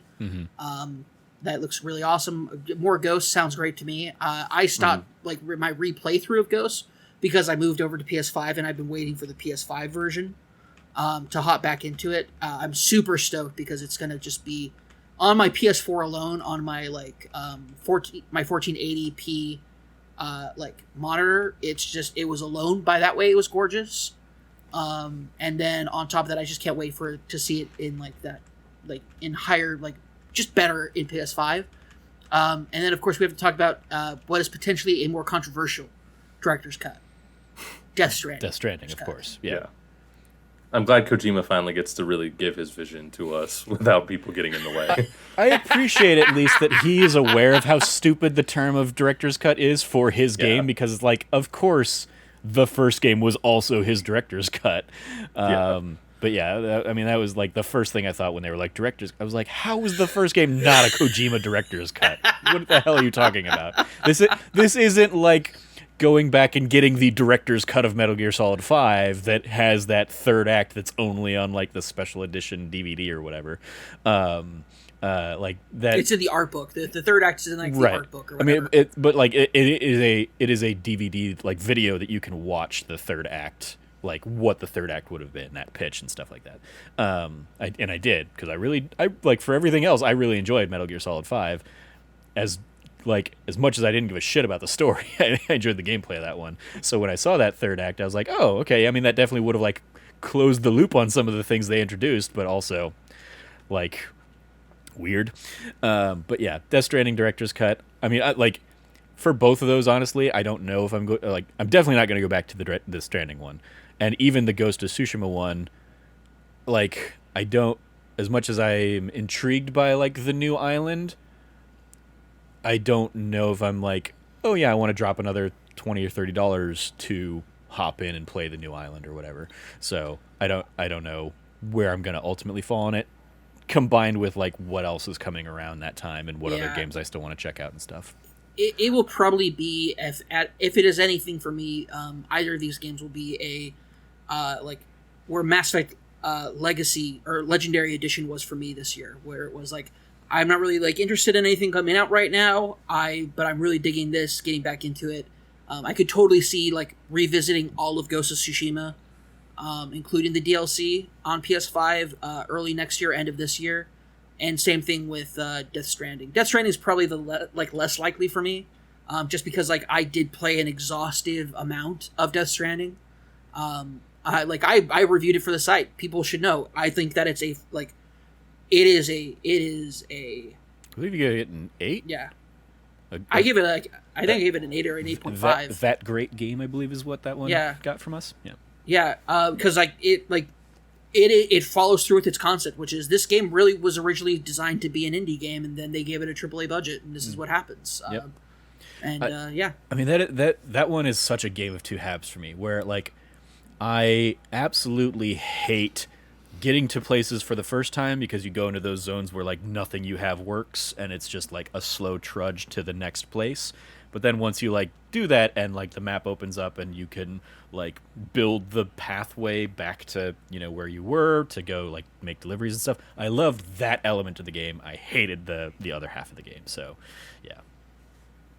No interest for me hopping back into that one.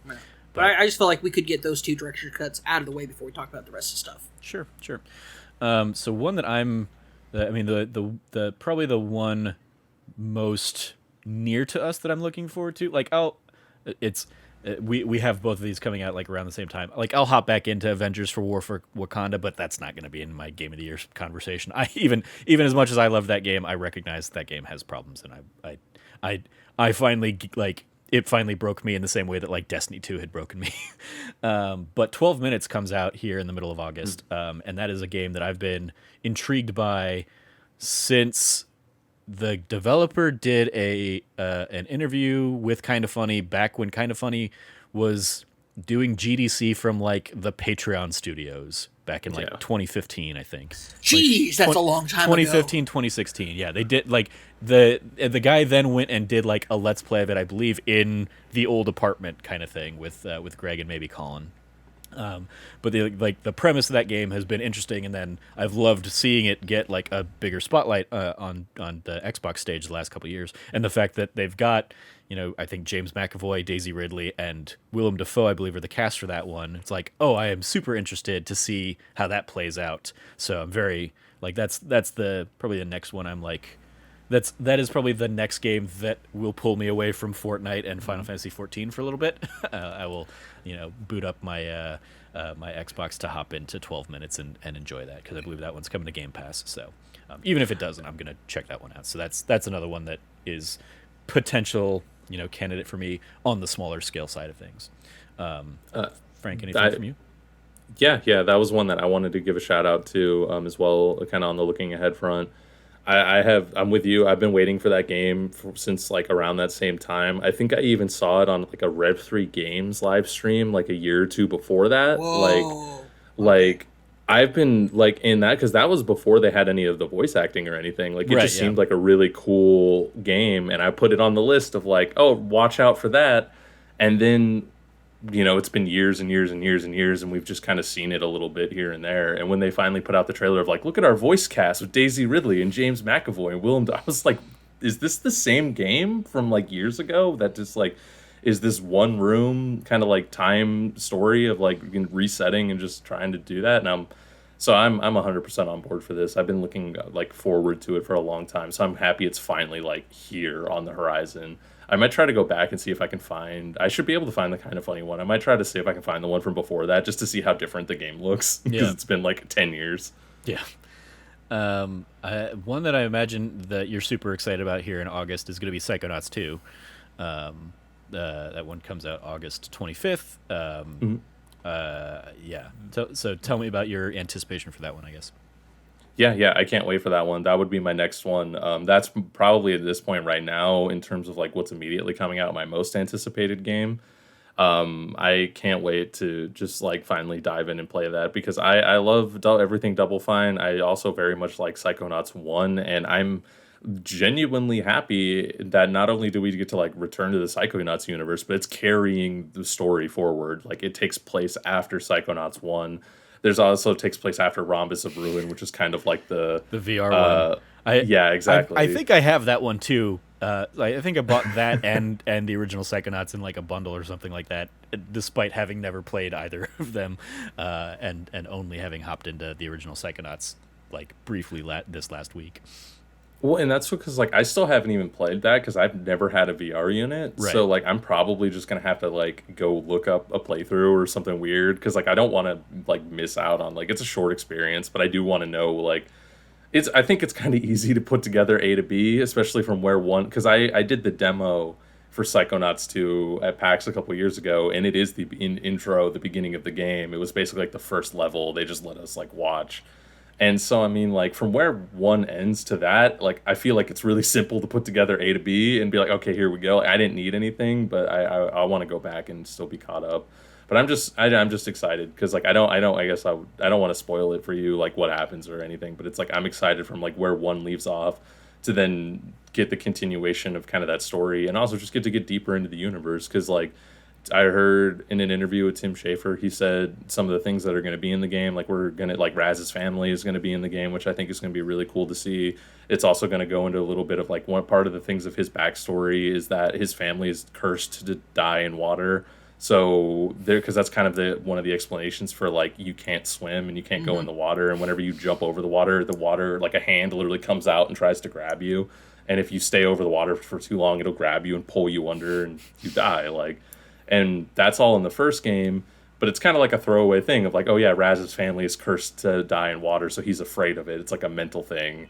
And then in this, it's like, okay, well, we're gonna explore that. Like, what is this curse? Where did it come from? Why is that a thing? And like, same thing with like bringing his family in. Like, And why are you going to be forced to do an underwater level in this game or something?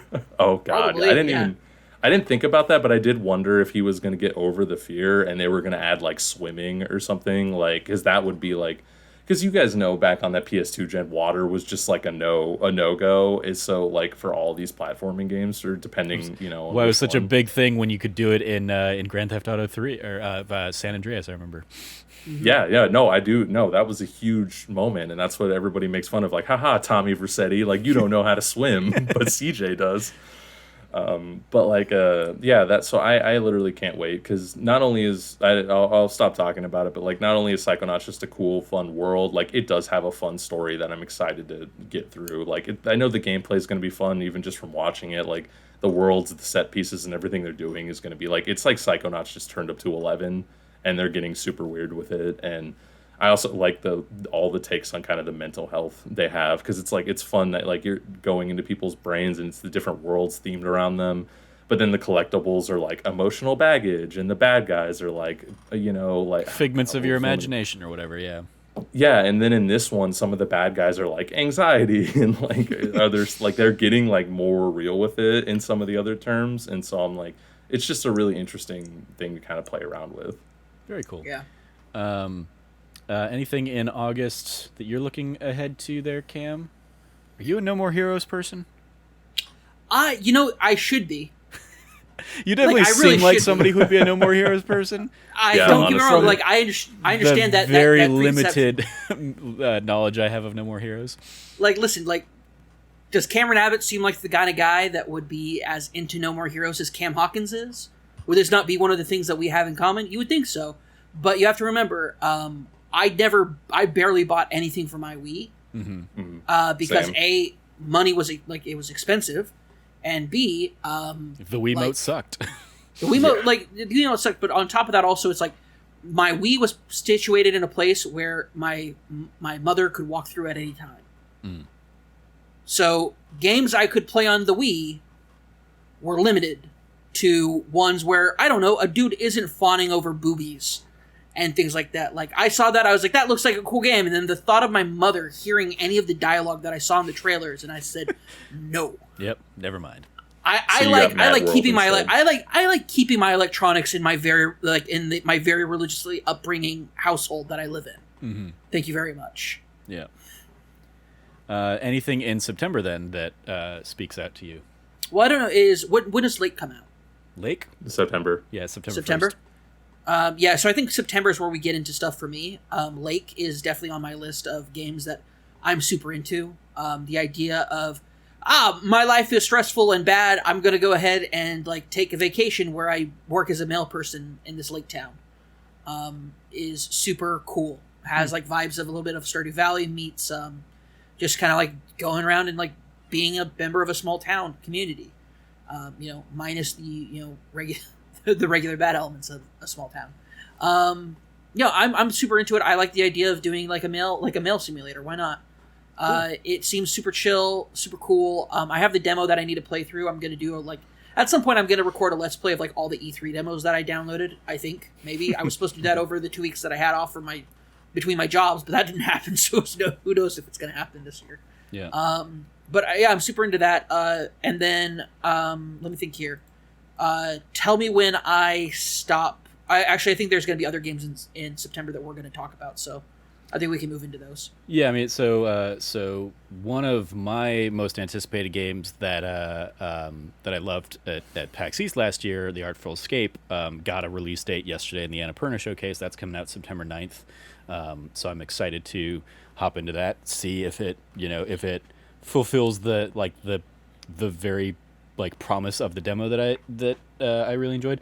They have a voice cast that I was not anticipating. They have like Lena Headey and Carl Weathers and like it is another one that like they're like Annapurna put some money behind that and brought in some of their their acting friends to help flesh out that game. So it's like Sayonara Wild Hearts with the sudden the developers like, can you get Queen Latifah? Ha ha ha! Wait, you can get Queen Latifah? Yeah, yep.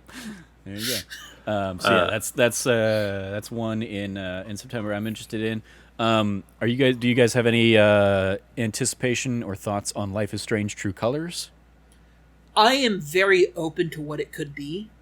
I don't know. So I never played Before the Storm just because like Life is Strange 1 is literally a sealed box of emotion that I will never open. Because heaven help me, it's even more complicated now that I'm out. On top of everything else that I went through emotionally with that game. And then I never finished 2, but I know that Before the Storm is the team that is doing True Colors. Yeah. And so I'm interested in seeing how it plays out. It looks like it could be very cool, but at the same time, it looks like it could be meh, if you will. Like it could go. I feel like it could go either way. The power of this one seems the least interesting to me, like for that supernatural element of the games, because it's like, you're super empathetic, and so you can like feel what they feel, but in a very very like real way. I'm like, okay, I mean, like all of the games have been about empathy, so how is this one going to be about like really, really empathy?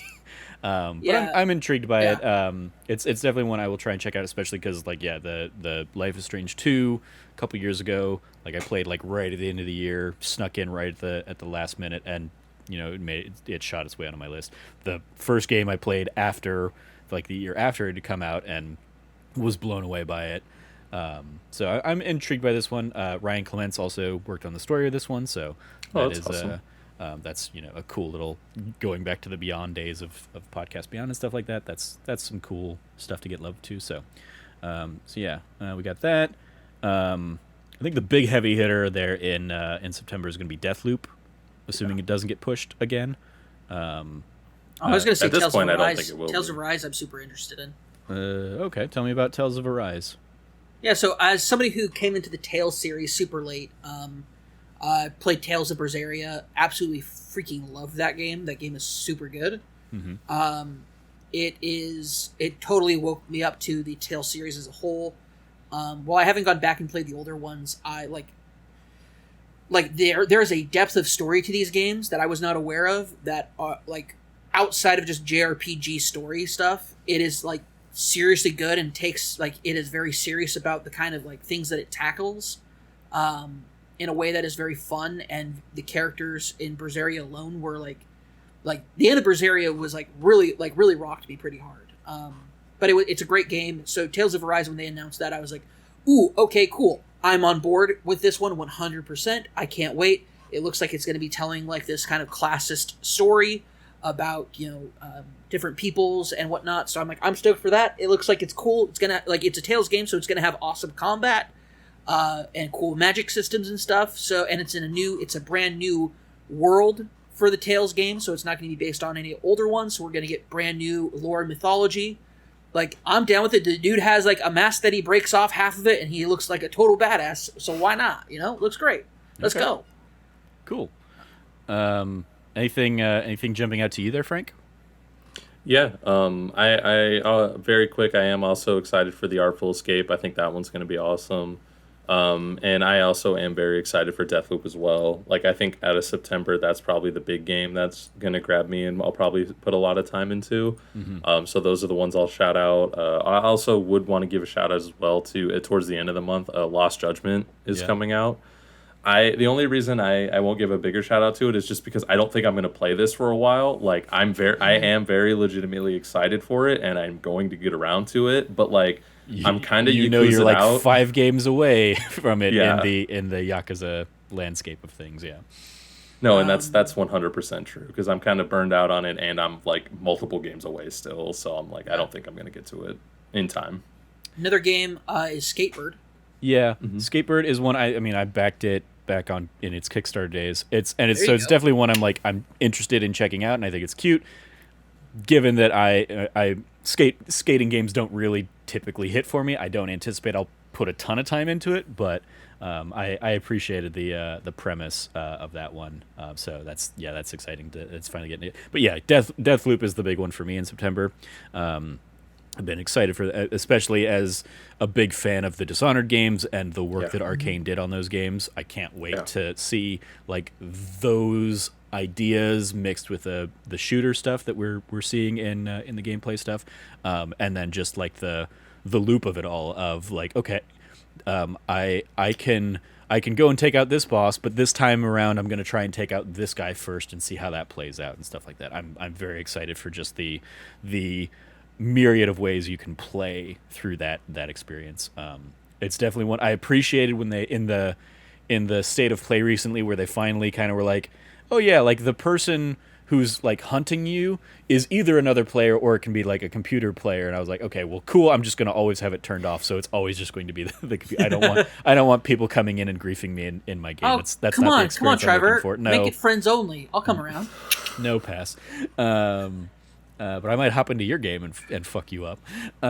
Bring it on, bitch. But yeah, that's definitely one I'm very excited for. And I also want to give some love to Kena Bridge of Spirits, which also I was going to bring that one up. Got another brief delay I think this last week, but that's one that just has been like stunning to look at since we first started seeing stuff about it, and I'm just very intrigued by the gameplay of that one, as well as just how beautiful it looks. So Yeah. shout out to that. One last game for September I wanted to give a shout out to. It's Sable. Okay. It's that really cool kind of it is like kind of like a desert. It's that desert punk game. Oh, this is the one that Japanese Breakfast does the the like theme for, whatever. Yep. That I've seen like 2 or 3 times and been like, I've never heard of Japanese Breakfast before this, but now I feel like I know them intimately because they keep popping up on streams and stuff like that. Yeah. So yeah, it's this game. It just looks really cool. It looks like it could be like a really fun, interesting romp through a desert world. Like it looks like it's going to be a little alien, like it has a real kind of punk kind of vibe to it. So I'm super stoked for that one as well. I have the demo.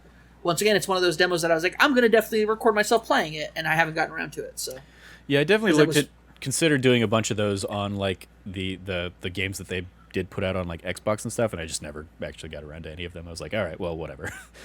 Even before we started recording today, my hard drive's getting a little full, so I was like clearing up some space, and I was like, let me go through and like clear out all these demos that I downloaded from Steam, like in a few months back and stuff, of like, oh yeah, I'm like I either I played that one or I didn't, or I never got around to it, and I'm not going to get around to it, so just clear these all out. But that takes us into October. So I think one of the first big ones you have there in October is Far Cry 6. Is that going to do anything for any of us? Yeah, I can't wait. Okay, I've talked about my feelings about Far Cry as a series, that we've had so far, and this is a big pass for me. Yeah, for me, it's I'm more in that vein. It's like, oh, when that's inevitably on sale, by like probably Black Friday and stuff, a month and a half later, maybe I'll pick it up on sale and then play it in like January or February of next year or something like that. But I am well over the Far Cry formula at this point, so it's a mindless fun thing to do, and maybe this will be the one that I hop in and do like co-op with Logan on or something like that. That'll add extra fun to it or something. But I'm very kind of like blasé on it myself. But you're really excited for it, Frank. So let's talk about that. Yeah. I mean, and I totally get where you guys are coming from, being like Far Cried out, and I mean, I even have a little bit of that compared to like a couple years ago. When we had like 3 and then 4, and then now since then it's been like Primal, 5, New Dawn, like. But I'm excited for this. Like, this is another new numbered main entry. To me, it looks incredible. Like, just in terms of the visuals and the gameplay, and like I mean, they're really just it is just the Far Cry formula, so I don't know if there's too much you could say about it, but it seems like they're adding a couple new fun things. And I mean, as somebody who has played most of the games, like they do iterate on it pretty well, usually from time to time. And like 5 had some nice like quality of life upgrades. And I'm kind of curious to see if they're able to carry that like a little bit forward into 6. And also 6 is going to take some things from New Dawn. I noticed even just from the trailer, like they're keeping that disc launcher weapon. Yeah. And like, which means I wonder if they'll also keep some of the weapon upgrades stuff they did. And like, they're totally going to get rid of all of those RPG systems. But there was like a weapon kind of upgrade system where like it was the same gun, but it was like you could get it like better versions of it. So the disc launcher would eventually have a version that could fire 5 discs at the same time, and they would ricochet off walls. So I kind of want to see that still, and I wonder if that's still going to be there. Yeah, I will say I wanted to mention that I'm not Far Cried out. I still really like the idea of the formula. I don't like that they're continuing to remove the RPG elements that I thought were really fun and made the repetitive stuff worth doing because you unlock stuff. But the problem with me is that I've been so burned by Far Cry 5 and their marketing messaging and what the actual game's story ended up being, that like I'm very over Far Cry as a franchise because of that. So that makes sense. Yeah, I mean, like I definitely remember that frustration. I'll be curious from the narrative perspective because another thing a lot of people didn't like about Far Cry 5 was like the lackluster villain of Joseph Seed and stuff, who ends up getting much more to do in New Dawn, weirdly enough, and is much more fleshed out there. But I remember people not liking like that you'll be doing stuff in one of the regions and just suddenly like you will be thrust into a story mission or whatever, and like you didn't have any kind of say over that. It was going off of like how what percentage of completion have you done in this area, and once you reach that threshold, boom, you're gonna get like hit with a sleeper dart or whatever, and you're gonna wake up in a place where you have to go through that thing, regardless of how prepared you were for that kind of action. So I remember not liking that as well. In 5, I also think they turned up the like random encounter slider a little bit too heavy, because that's always been a Far Cry problem. Like when you're just trying to go from A to B and you get into 700 fights, because like I mean you have to have encounters, like there's have to be stuff to do and it has to be interesting. But it hit at like a new level of like being insane, where like I would fight a bear, and then after a bear there'd be 7 enemies, and then after the 7 enemies there's another bear that would run. Like you're never not like under the gun, and sometimes it's like, man, I'm just trying to get to this barn so I can pick up a car or a gun or something. Like I don't want to do 40 fights on the way there. Yeah. That they made the NPCs in that game seem, in all the promo stuff and messaging stuff, to be much more of like the good people of this town are taking it back. And like you get these missions and you're like, oh, this is awesome, and then they never do anything or say anything or have anything to do ever again. Yeah. And it, like I'm just gonna stop, because I could literally go on forever about like the problems I have with Far Cry 5. So I'm just gonna kibosh it here. So one that is going to do nothing for me, but I'm curious if it's going to do anything for you guys, given like the Left 4 Dead lineage or whatever. But does Back 4 Blood do anything for you guys? Are you guys going to be on that game? Mm-hmm. Okay. You know it. Oh yeah, I'm stoked for Back 4 Blood. It looks so good. My problem is that I'm definitely going to be done with it a lot sooner than other people, and my friends are probably still going to try to make me play it, even though I'm really done with it. Like exactly like Left 4 Dead. Mm-hmm.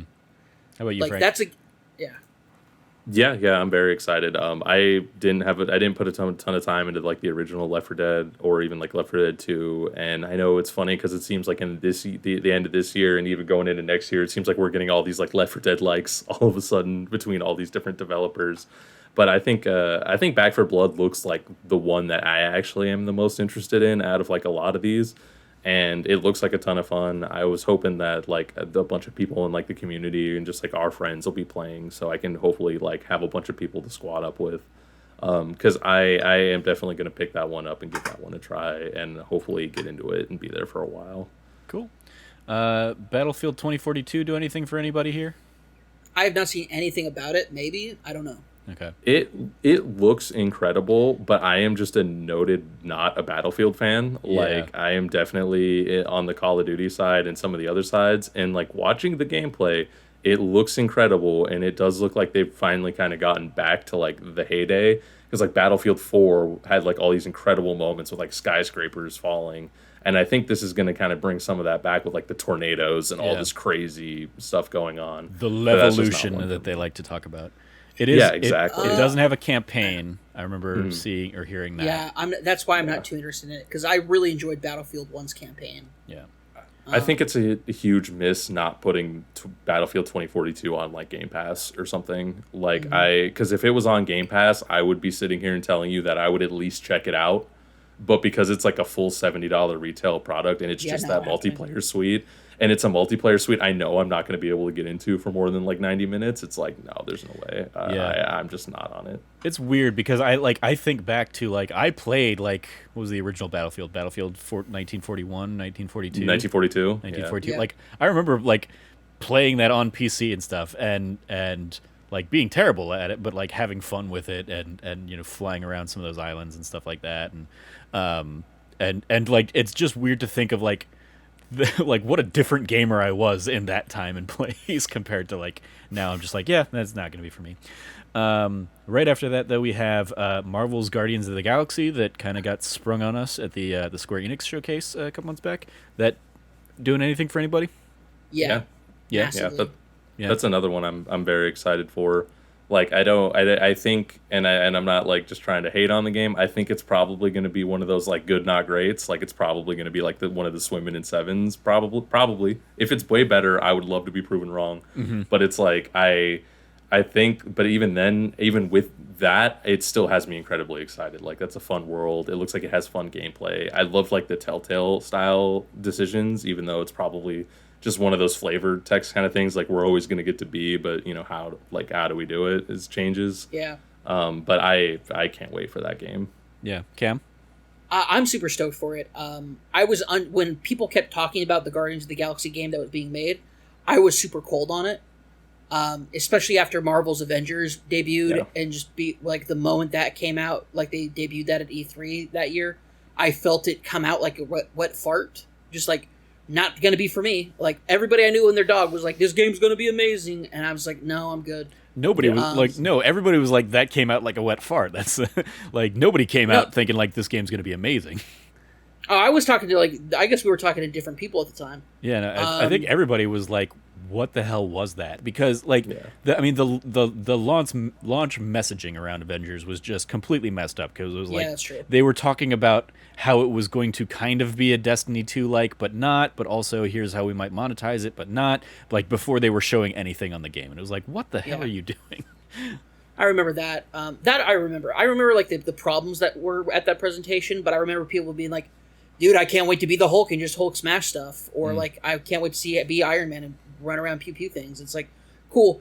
At the time I already had Destiny 2. I didn't need anything. I did not need an Avengers version of Destiny 2. So I was solid. And I know you put over 100 hours into it. I know tons of people really love the time with that game. And like the problems they have with it post-launch are the problems they have with it. But I was coming into it, like when they're like, oh, it's going to be the Marvel's Guardians of the Galaxy presentation. Okay, let's watch it. Yeah. I was not stoked for it. By the time it ended, I was like, I am super on board with their vision of what they're doing. Mm-hmm. Yeah. They are doing a very cool version of these characters that has ties into the comic book versions of the characters, along with the movie versions of the characters, in a really fun way. I forgot that, Groot, you always used to be Baby Groot. He used to be Big Groot.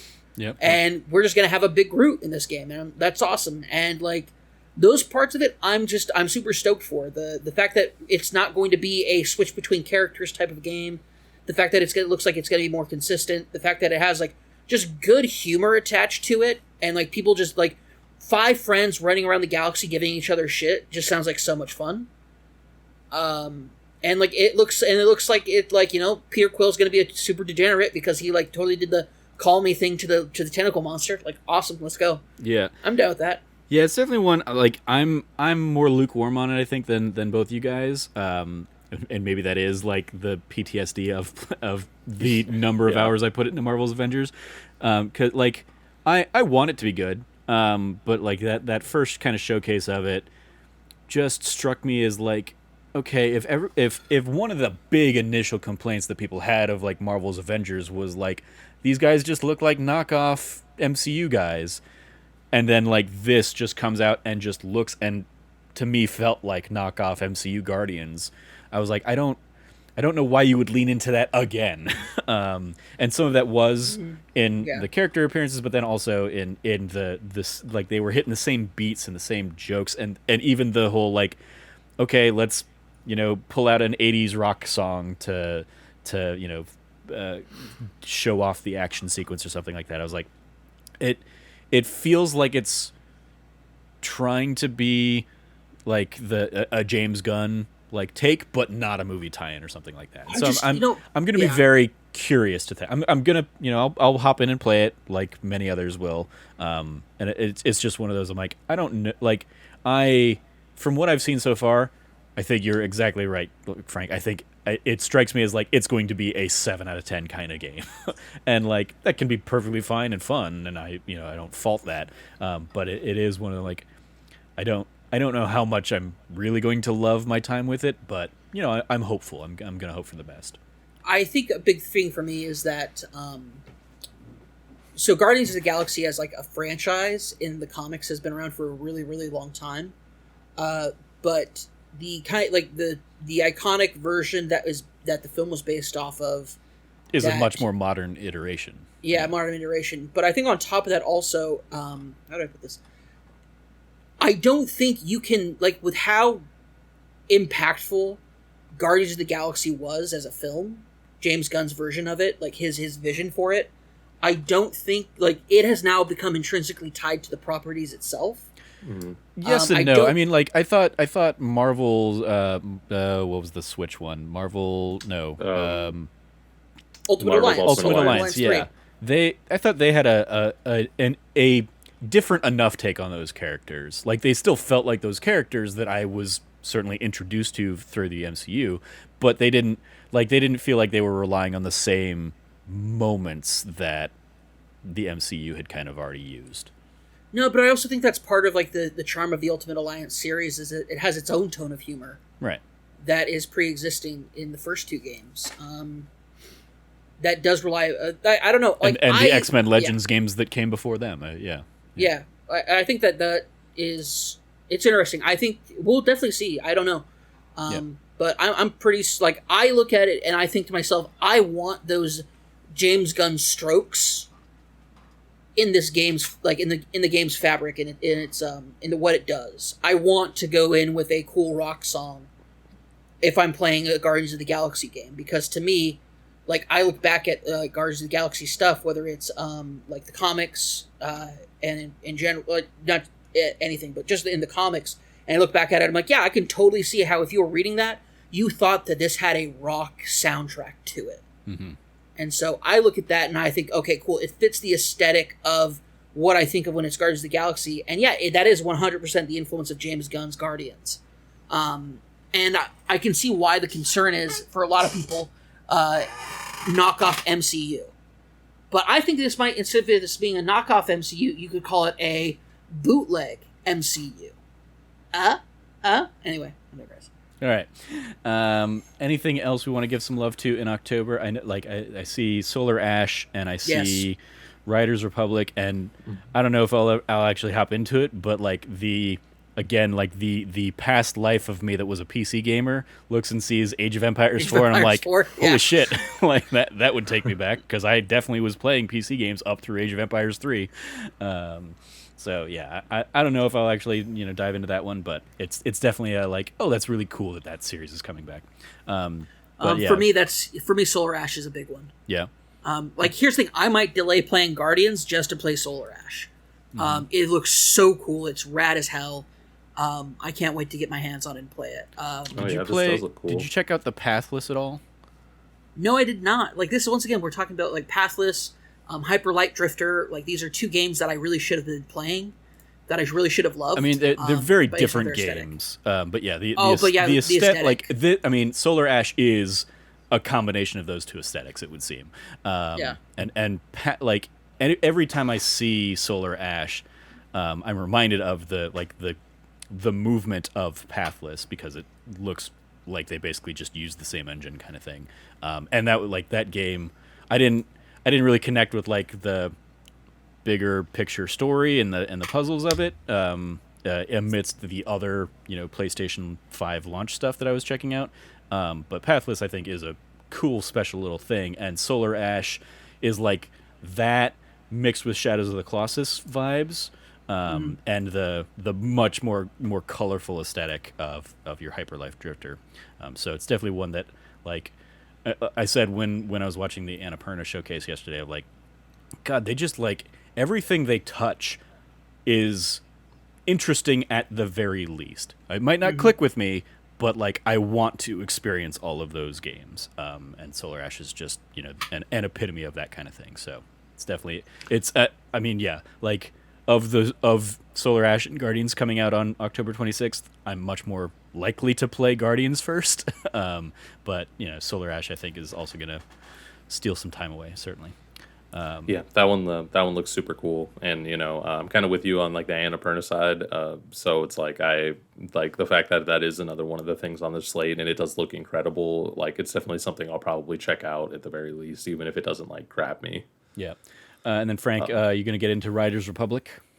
Yeah, I did want to give that a shout out, because I was a little bit more just like kind of, I don't even want to say lukewarm, because I was hotter than that on it, but like back at E3 when we talked about it, I was a little bit like, yeah, it looks really cool, but I don't know, kind of vibe. But after watching a little bit more of it since then and talking to a couple people who I believe are going to pick it up too, I think I am going to actually dive in and try to pick up and play that. It seems really cool, and it's another one of those things of it seems like the people working on it really have their heart in like the right place and like what they're trying to do, and kind of give us that kind of fun extreme sports kind of like game.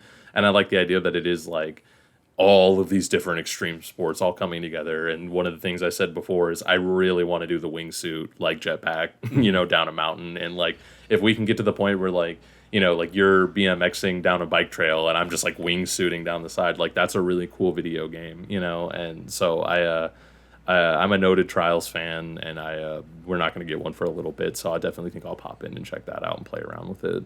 It's another one I wish was on Game Pass though, because if it was a Game Pass game, I'd be like, yeah, absolutely. But like, it's one of those where I know I want to buy and play it, but I'm not going to probably get that deep into it. So it's like maybe I'll wait for a sale. It might be a Game Pass game. Is it? Let me double check. I feel like it was shown off in the Xbox thing, and they were like, all these games are coming to Game Pass except for Battlefield and Diablo and Far Cry 6, I think, were the 3 games in that showcase that were not in there. So I think Riders Republic is coming to Game Pass. I'm just trying to verify. Yeah. Hang on. I'm researching that. Yeah. I love. Is it coming to Game Pass? One of the first responses, or like searching Game Pass, is it coming to Game Pass? One of those responses. Anyway, while you look at that, we will switch over into November, and we're here near the end of the year, so not a ton of stable dates here in November and December. But then we have a whole list of like the to be announced things. First Ask one, me about it, Trevor. Ask me about it. You got to. I will ask you about Shin Megami Tensei shortly. I was just saying that one wasn't what I was talking about, but okay. I mean, we will also talk about Final Fantasy Endwalker, of course. Yeah. Okay. Right. But I want to give some love to Forza Horizon 5 because I'm absolutely going to boot that up on my Series X and just enjoy the hell out of driving around Mexico. Because like I'm like, good for them for doing that Lego integration with Forza 4, because that got me into the game and I loved my time with it, and I still occasionally like will hop in there and just like marvel at how beautiful that series is. And yeah, so when they showed it off at the Xbox event, I was like, yep, I am all in. Would have been cool to do it to do Japan. I know that was one that a lot of people wanted to be in Japan, but especially living here in Arizona my whole life, I am down to, because enough of that game looks like it's Arizona's desert. Yeah. I'm down to explore that as well. Did you find an answer on the Riders Republic there, Frank? Yeah, as far as I can tell, it is not. I couldn't find anything verified that directly said it was coming to Game Pass, just that it was coming to Xbox. Okay.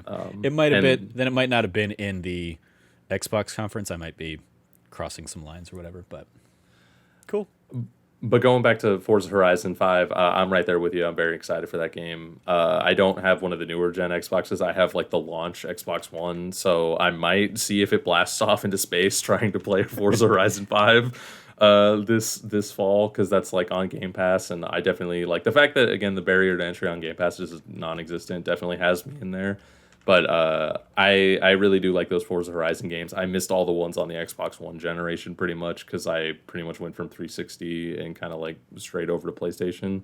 So I'm excited to kind of come back and experience that and like the high fidelity and just have fun racing around. Because like what you said is like they put so much work into those Forza games, and they have such a high attention to detail, but I don't like the simminess of the core Forza games. Yeah. So I'm glad that they also kind of spun off the like arcadey side series, which seems like it's actually kind of taken off and doing maybe a little bit better even. Yeah. So are you going to, before we dive into Final Fantasy 14 there, Cam, do you have any interest in Shin Megami Tensei 5? Oh, hell yeah. Yeah? Okay. I missed it on the list. I didn't even see it was there. Hell yeah. Oh my gosh, yes. It looks so good. The Shin Megami Tensei games are super, super, super different from the Persona games, of course. Just in their overall nature, and also the themes and the things that they tackle. I would say that the Persona games tackle much more like interpersonal issues, where Shin Megami Tensei games usually tackle issues of like theology, philosophy, and society. Mm-hmm. The most recent one, Shin Megami Tensei 4, really delves into the ideas of order, chaos, heaven, and hell. Like the whole purpose of what is good, what is the right choice to make when it comes to like the world, and like and where people's ideological divides will divide them, or their ideological ideals. They're just ideals, I guess. Ideological ideals, whatever. That's a oxymoron, I guess. I don't know. The point is, it's redundancy. Yeah. Redundancy. Thank you. It like because there are characters in Shin Megami Tensei 4 that like will take a side and they don't move. You have to fight them and sometimes kill them because of it. And so it's a big question of like, what is the right decision to make? Is there a balance to these things? Is it just you have to choose? Like, is might right? Is it about power and control, or is like the idea of it goes into it, and Devil Summoner, which is an extension of the Shin Megami Tensei games, also delves into this in much more like more heavily into societal. So I'm super stoked for it. I think that the series has overall been super cool. I hope people who enjoyed the Persona games definitely give it a shot. This is the first one on a major console since 3 Nocturne back on the PS2 era, and so that was pre Persona 3 starting the like revolution of Atlas games and being people being aware of them. So I am super stoked for this game. And I'm very interested because it deals with like the idea of an apocalypse and what happens with that. And so it's cool. Cool. I'm excited. Anybody going to check out the remakes of Diamond and Pearl for Pokemon? No. Nope. Cool. I didn't like that gen when it came out. Like I did, but I know a lot of people did. I feel like I'm in the minority on that because some people now are saying that it was their favorite or like it was the best, which I mean, is totally fine. It's just that was where Pokemon lost me. So that was even that being a remake. Like I'm just like I'm good. Yeah, I remember that one. Yeah. I remember playing those and being like, there are too many fucking Pokemon. And then Black and White coming out after that generation, doing that interesting thing of like, hey, you're going to play through this game and you're going to only experience new Pokemon until you've beaten the game. Like here's 100 new Pokemon that we've put into this game. You're only going to get them. You're not going to get any of your old favorites until after you've beaten the game. I was like, that's interesting. And it more than any really had felt like a restart of the red, blue, yellow era kind of thing at that point. And its story was just leaps and bounds better than we've seen a Pokemon story in a long time. Yeah, and the first one to get a proper like direct sequel. I guess Gold and Silver technically is like a sequel, but whatever. I would say my problem with it is that after Omega Ruby and Alpha Sapphire, like the remakes of those, like I didn't play them, but I watched people play them, and I kind of heard the criticism of them. I don't know if the things they did in that generation when they remade the Gen 3 was moved in the right direction. Mm-hmm. And so I'm curious to see, like, I'm not going to buy into it day one because I didn't buy into the other two day one because I didn't own the 3DS. But the idea for me, like the interesting thing for me is I'm very curious to see what kind of corrections they've taken, if they've taken any corrections at all. Especially since if it's going to be on Switch, majority of the game actually just used the top screen, but there was a lot of like fun, like integrated stuff with the DS stylus back in the day. One of my favorite things to do was like clean your medals or your badges. Yeah. that was fun. Was fun. And they did like a lot of fun, like mini game, slot game stuff with it. So I'm curious to see what they do. Like it will be interesting to see what these future games they do with them when they're not. There's no split screen to it anymore. Yeah. What do you do with that? So I'm curious. I hope it goes well. I hope it does very well. I definitely wouldn't mind picking. Is it Shimmering Pearl? Shining Pearl. Shining Pearl. Yeah, I'll take up Shining Pearl. Dialga was always better boy than. Palkia. Palkia was always the better boy than Dialga. There you go. I was the Dialga man. There you go. Yeah. Enjoy your stupid helmet, dog. Brilliant Diamond and Shining Pearl. All right. Then the big one certainly for us probably there in November, Cam, is Final Fantasy XIV Endwalker coming out. Yes. At the rate I'm going, I'll hopefully be ready for it by then. You'll be ready.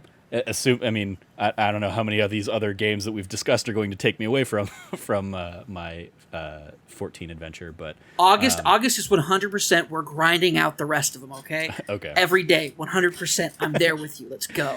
Yeah. I'm very excited for that one, especially because like that is the like what sparked me getting back into it was like everybody's fervor around the Endwalker like presentation. I was like, am I gonna? Yep, I'm gonna go and buy this. And so like I bought the collector's box edition, which I like even now that I'm talking about it, I'm like, oh, that's right, I did buy that physical thing. Yes, you did. And I'll give you the medal for whichever character you were like, I want to buy this entire thing just for this pin or whatever. I was like, well, here, I'll give it to you. That was my thing. They're like commemorative pin, and I'm like, fuck, I want to buy it. Yeah. No, like I'm so stoked for it. Endwalker is going to be a final culmination of the story that started with Realm Reborn. Like guiding you through it when like also I'm watching like somebody like Asmongold and like a lot of other people play it online and getting into the game. I remember Summit 1G or whatever his name is. His month trial expired in the middle of a hardcore boss battle. Nice. Yeah, in the middle of a stream. Buy the game, people. It's There you not go. like it's great. It's super great. I've been super stoked watching you and like playing and like talking to you about like your progress to the story. And just like I'm so excited for you to experience Heaven's Ward because it is the award-winning expansion to the Final Fantasy XIV MMO. Yeah. I'm very much looking forward to continuing my journey through Final Fantasy XIV. At this point I kind of like need to go back and like remember what really the big selling points of Endwalker are because like obviously like I stupidly picked up the lunar whale, so I have that as a mount. You did that too. I was like, when you're like, around. I got the you're like, I got the lunar whale, Cameron. And I was like, bro, you can't even use a flying mount yet. Like, exactly. What's your deal, bro? It was real dumb of me, but now I'm enjoying the hell out of it when because I have it as one of like the 4 that I have in my like favorites. So like I hit roulette and I either get like my Magitech armor where I get to hear some fun Final Fantasy VI music, or I get Lunar Whale where I'm flying around and enjoying the Final Fantasy IV music. My two favorite Final Fantasies outside of that. So yeah. It's a lot of fun. I'm looking forward to, like, it'll be especially fun to like experience that with everybody else. Assuming I'm up there at that point. It'll also be a little intimidating because like I'm loving the fact that I can just see a guide for pretty much everything, and I'm not having to like learn the mechanics of any of these fights as we go. As we get through, Endwalker, I guarantee you, the people who had already speedrun it and gone through it will have already written the guides for it. Yeah. They're really good about that. This is actually exciting for me too because when Stormblood came out, I was still doing Heaven's Ward stuff, and then when Shadowbringers came out, I was unemployed, so I couldn't play it. So I got into it a little bit later than everybody else, and I really enjoyed my time with it though. And then did the post game patch releases along with everyone else. Yeah. So this is my first expansion of getting to do it alongside everybody else too. I'm just super stoked. The story of Final Fantasy XIV is one of the greatest that we have seen in video games, and it has the pleasure of being that way because it is an MMO telling a story. Yeah. So it's not held down by like a single iteration of itself. Yeah. So it's unfair to compare. Like I say it all the time, it's unfair to compare Final Fantasy XIV to any other video game because especially any other Final Fantasy, because it just doesn't get the opportunity. Like the other games don't get the opportunities that 14 does. Yeah. Go ahead, Frank. Real quick, I know it's a slight aside, but if you haven't already, I would definitely recommend the no-clip docs on the Final Fantasy 14 because like those are like I still think those are like the best he's ever made. But I also think that like it's such an incredible story on what they did with that game, and I'm glad they found the success that they have with it. Like that's so amazing. Yeah, we talk about it every now and then, but this isn't my first attempt at Final Fantasy 14. I did hop into it a few years back when Stormblood came out. I picked up the game and the Stormblood expansion, played it alongside, Cam and our friend Lauren Wilson, Beasley Tweets, and a few other friends kind of like I'm still in there, like their Discord every now and then. Now they're talking about the New World or something like that. Whatever new game is out It's there a it's a on new PC. MMO that came out. Yeah, It's the one that everybody's afraid was going to be like the Colonizer MMO, Okay, and it turned out not to be exactly a Colonizer MMO. So that's cool. cool. So yeah, like I did hop in and attempt it back then, and either in the lead up to that or after that, I watched the no clip thing, and it is another thing that like absolutely sells me on that game, and just the clear like passion and love that they have for fixing the mistakes of the original launch, and then just how they've like it is like Cameron talks about the incredible story of the game itself. I love the meta narrative also of like this is like a 1 in a million, like a game actually succeeded with a second chance, like, and it wasn't a first impression killed this thing. So yeah, shout out to that no clip doc, absolutely.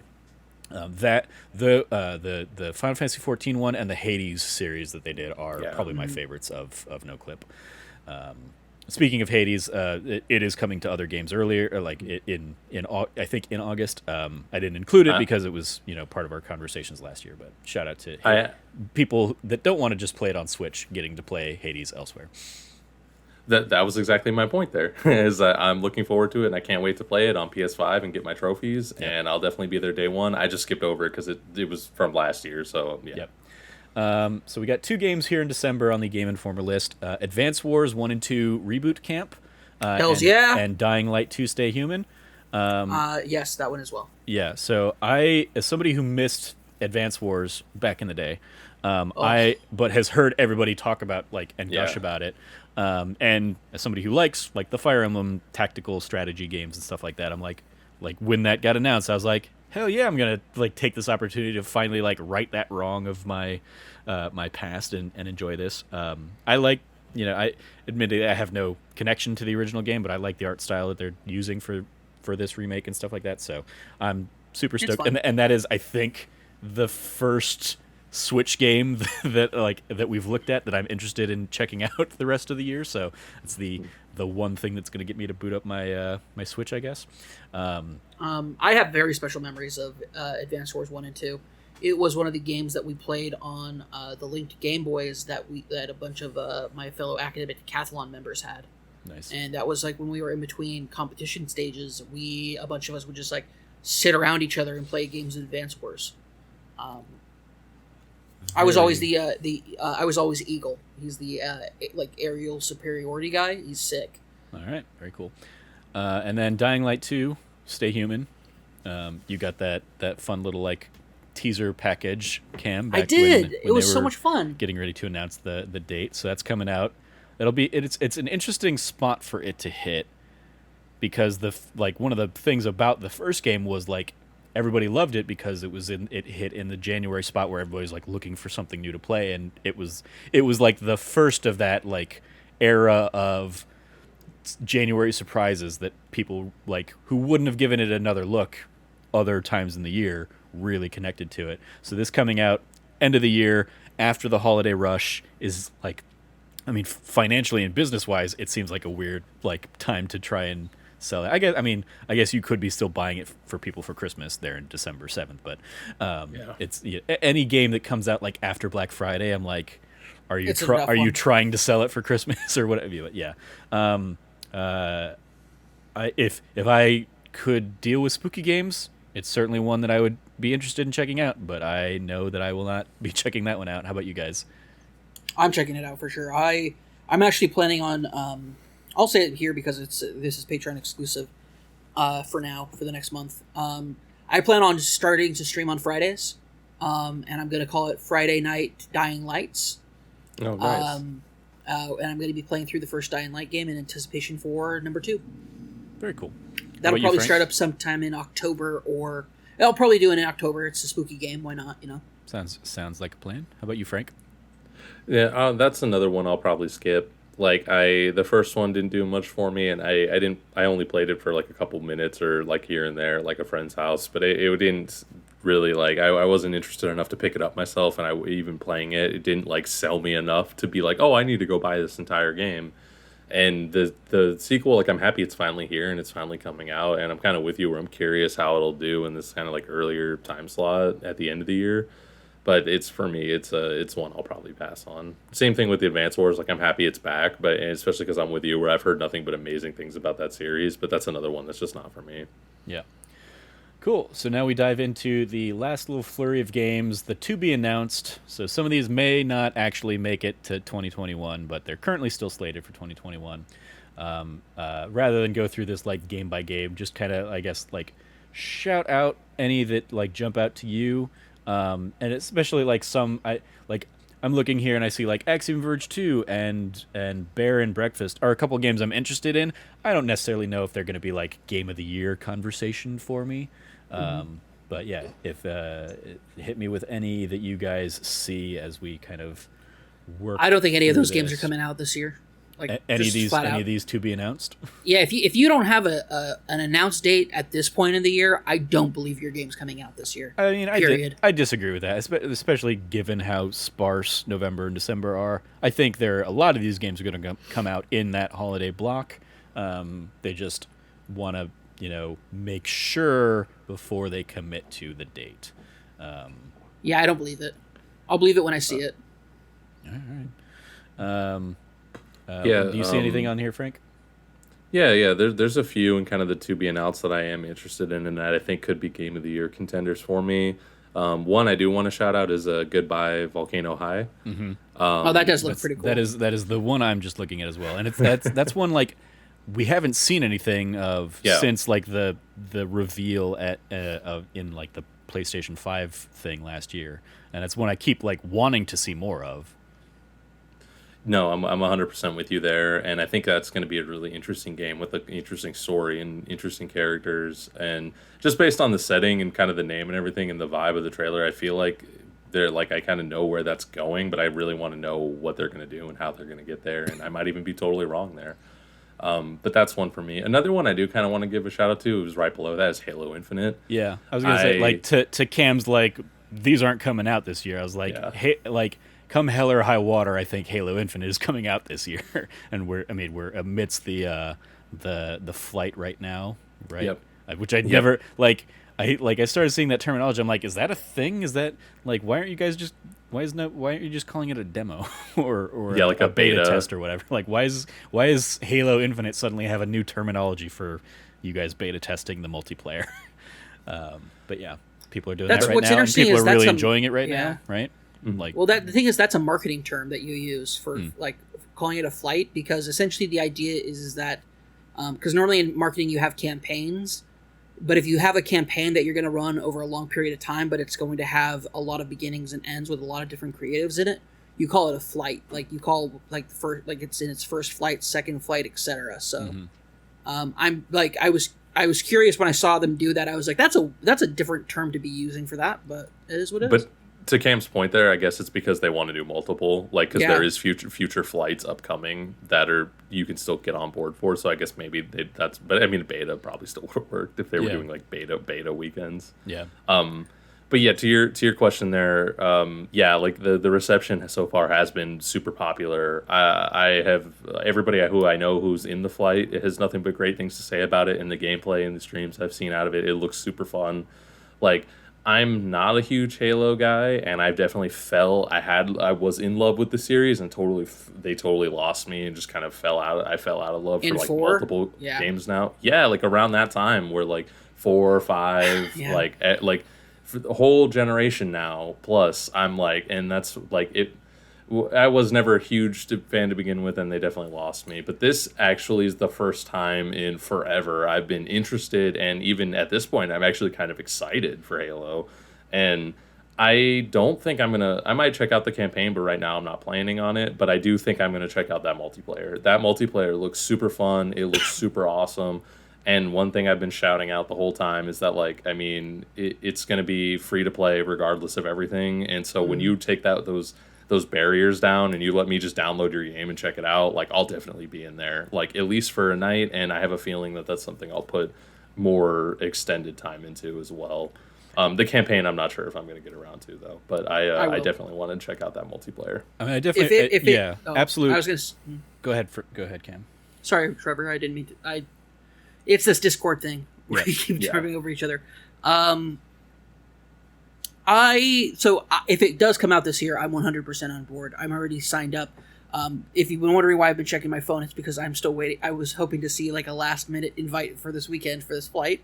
Yeah. I'm not ashamed to say it. I've been wanting to play it ever since they like announced that they were doing Halo Infinite. I was like, I'll be down for whatever it is, because more Halo sounds great. I feel like, man, if there's one thing I can definitely say, it's that I like, as somebody who still thinks Halo Reach is one of the best games of all time. Halo as a franchise does mean something to me.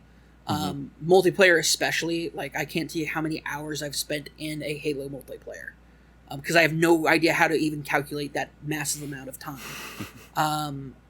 And so I'm stoked. I can't wait for this game to come out.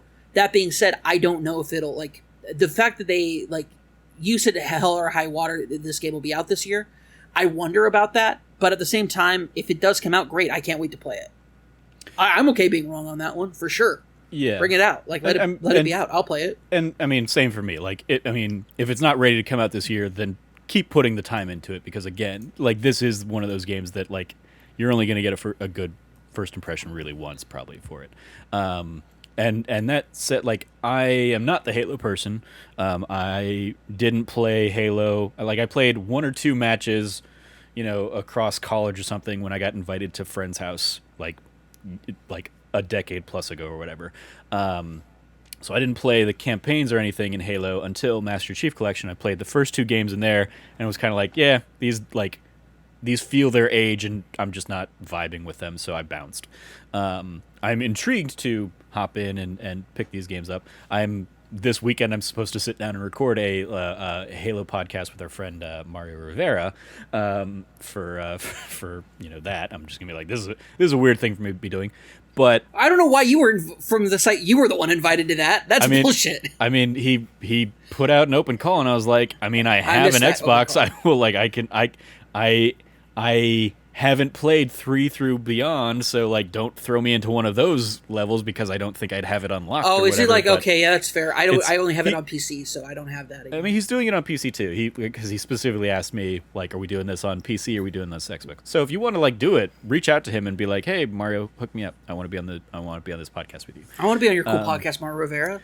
But yeah, the announcement, especially in their E3 thing this year, like, the multiplayer stuff really especially won me over. As somebody who's not really anticipating playing anything in the multiplayer, but the fact that it was like you buy a battle pass, you can buy any battle pass at any time, and you can decide how much like experience you want to put towards it. So you're not going to be like, if you don't jump in the first couple seasons, but you really like some gear that was in that season 1 battle pass or whatever, you can still get that months down the line or whatever. I'm like, that is a brilliant approach to this, and I hope it changes how battle passes are handled in other games across where, like, right now, like, because there are definitely things where I'm like, oh man, like, I'm playing Fortnite, and it would have been really cool if I'd gotten back into Fortnite during the MCU kind of era where it was like, oh, I can't get that Wolverine skin or whatever, but it would have been really cool if, if they would give me the option to do that.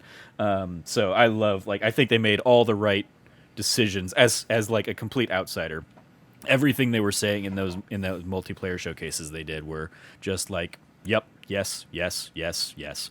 And so yeah, I'm like incredibly intrigued by that. Again, not typically my cup of tea, so I'm probably not going to actually ever do anything with it, but they said all the things to, like, potentially win me over and bring me in. So, maybe we can squat up at some point, and you guys can carry me, and I will completely drag our KD ratio down or something. But yeah, so shout out to Halo Infinite, and it is one, since I have Game Pass, I'll at least check it out and play the campaign, even if I'm not going to do the multiplayer stuff. Well, and that's kind of what I liked, is because even with Game Pass might get me to check out the campaign since it'll be there, but I like that the multiplayer is just straight up free to play no matter what, even regardless of Game Pass. Like, so that's why I'm like, no matter what, I will play the Halo Infinite multiplayer, because like the side that I'm more interested in is just free. So I'm like, I think that was a great move. Yep, indeed. Next one on there that I see, feel free to, if you guys everything. Oh, Cam, are you a Hollow Knight Silk Song person? I am not. Okay. Hollow Knight was just not my deal. I thought it would be. I tried it out. It's cool. I like watching streams of it, but like for me, it's just not my shtick. Cool. Next one for me then is Lego Star Wars: The Skywalker Saga. Like, that's another one I'm like, that has to come out this year because, I feel like that one seems like it should have been ready 2 years ago at this point. 100%. I know there's been like changeover at TT Games and stuff like that may have impacted this, but that's definitely one. As a longtime fan of the Lego games, I'm interested to see kind of how they re-envision basically the original games that kicked off that era of Lego games in the Star Wars ones, as well as like they only did a Lego Star Wars for Force Awakens. They did not continue on into Last Jedi or Rise of Skywalker, which we talked about at length yesterday. But I'm like interested to see what the Lego take on those games is going to be, and I look forward to probably also being able to unlock Baby Grogu. Oh yeah, I didn't even think about that. and play as him at some point in either like extra DLC levels or something. I'm almost certain that's going to be like, because it like I would be amazed if they don't also just incorporate stuff from Clone Wars and stuff from Rebels as like the Easter eggs that they always throw into those games. So yeah. I'm kind of with you on being interested in that one. Like, I don't know if I'll get around to it, but I'll definitely want to check it out a little bit and like watch some gameplay of it because like I'm a huge fan of those older Lego Star Wars games, like the originals, and then some of the Lego games after, and then eventually got like too samey for me. And then when they went open world, I just wasn't about the open worldness of it. Like, I much preferred the like I'm going into my level and doing whatever. Like, but my point there is like I'm kind of curious because this is kind of them reinventing the wheel and trying to do new things and kind of put a new spin on it. It seems like, and I think it's in their new engine too. Mm-hmm. So like I'm very interested to see like what that could be because I also heard some pretty good things about the last Star Wars game. I forget if it was a demo for this or the last Star Wars game, but I heard really good things about it. I mean, I enjoyed Force Awakens. I was annoyed that it was only one movie instead of the three that they had given us over the years and stuff. But yeah, it was fun. I'm sure I have the platinum for it out there. So the next one I see down here, again, feel free to jump in if something higher speaks to you. But She Dreams Elsewhere is one I've been that was my next one. Very interested in for quite a while. A very like Earthbound / Persona, like original Persona, OG Persona stuff mixed up. Very much looking forward to that one by a very cool like solo dev. Yep. So I got that one on my list. Is Splitgate, is that the one that I'm seeing everybody love in beta right now? That's like the Portal, like it's a multiplayer shooter, but it's Portal. Yeah. Okay. Yeah. It's Portal Halo is what it is.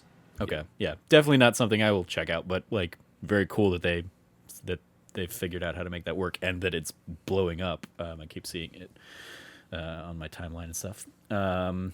That was another one, kind of like 12 minutes that I saw like a couple years ago, and because they did like a beta or something and it blew up, and then I never heard about that game again, and now it's back. And so I'm glad, I'm glad they're getting success at low. That seems like a cool game. Indeed.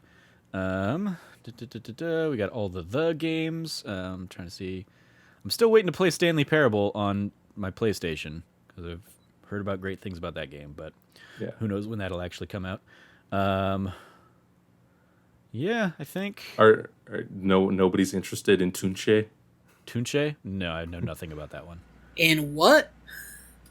It was I don't even remember much about the game, but it was a game that they did a kind of funny first reacts to a little bit ago, some point during the pandemic. But the main reason I remember is because of the interesting name and then the debate over how you pronounce it. But if I remember correctly, it was Tunche. Okay. Right underneath that, you've got Tunic, which is the one that did get they got a demo recently that a lot of people have likened to. It originally comes across as a Zelda-like, where you're a little fox guy in a tunic, but I think the demo that a lot of people went hands on with were like, oh, this is way more of like a a heavy boss kind of game that is going to just beat the shit out of you over and over again. So I think that ultimately like probably turned me off on the game, but Yeah. I know it's another one that a lot of people are looking forward to. So Yeah. all right, well I think unless anybody's got anything else they want to give a shout out to, I think that's going to do it for our 2021 Game of the Year watch here. At the end of, we're recording this July 30th, so we'll see how this all pans out. Again, like Horizon Forbidden West would have been on my list had we recorded this a day ago, but it looks like that is not going to make the cut this year. Very unfortunate in that regard. And then obviously also God of War got delayed a while back into 2022. So 2022 is shaping up to be a kick-ass year for Trevor games, but it is definitely a weird year with obviously all of the COVID-related release date pushes and delays and the impact that has had on the industry. Like we're clearly seeing that in how sparse maybe the beginning of this year has been and how potentially sparse the end of the year will be as well, which is great because I've had a great time revisiting some games that I'd missed or just playing a lot of those comfort food games. Like Final Fantasy X was totally a comfort food game, and I just had a great time with it. And I'm having a great time with Final Fantasy 14 now, so I'm glad that I've got like this big old break in the calendar where I'm not really looking forward to anything. So any last words, Frank or Cameron? Stay nerdy and be good to each other. All right. Well, I mean, I will do the proper outro here. But yeah, that is going to do it for this episode. Thank you again, guys, for joining me. You can follow Frank at Irrelevant Jokes. Anything you want to give some love to there, Frank? Yeah, just a quick shout out to our other show, That D Plus Show. We just wrapped up, well, we're still kind of ongoing, but we just wrapped up the main saga in our summer of Star Wars. We wrapped up the Skywalker saga of like the 9 movies, and now we'll be getting into some of the side stuff like Clone Wars, Rogue One, and Solo. So that is still going to be ongoing for a little bit, so I just recommend everybody go check that out. Agreed. I think that is like the perfect shout out for this Patreon early access one because, hey, if you watch this or listen to it, when it goes live at the end of July, there's a handful of those episodes that you can go back and catch. And then if you catch it at the end of August when it goes live to everybody else, we'll have pretty much just wrapped up our summer of Star Wars. And so you'll have a whole backlog of our Star Wars thoughts to go through.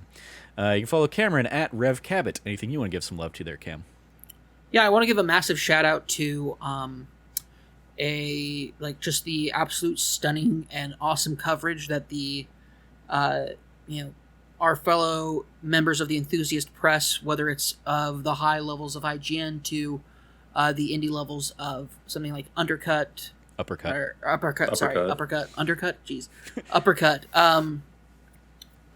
Whether like regardless of that level, like there's great coverage going on about the fallout over the Activision Blizzard King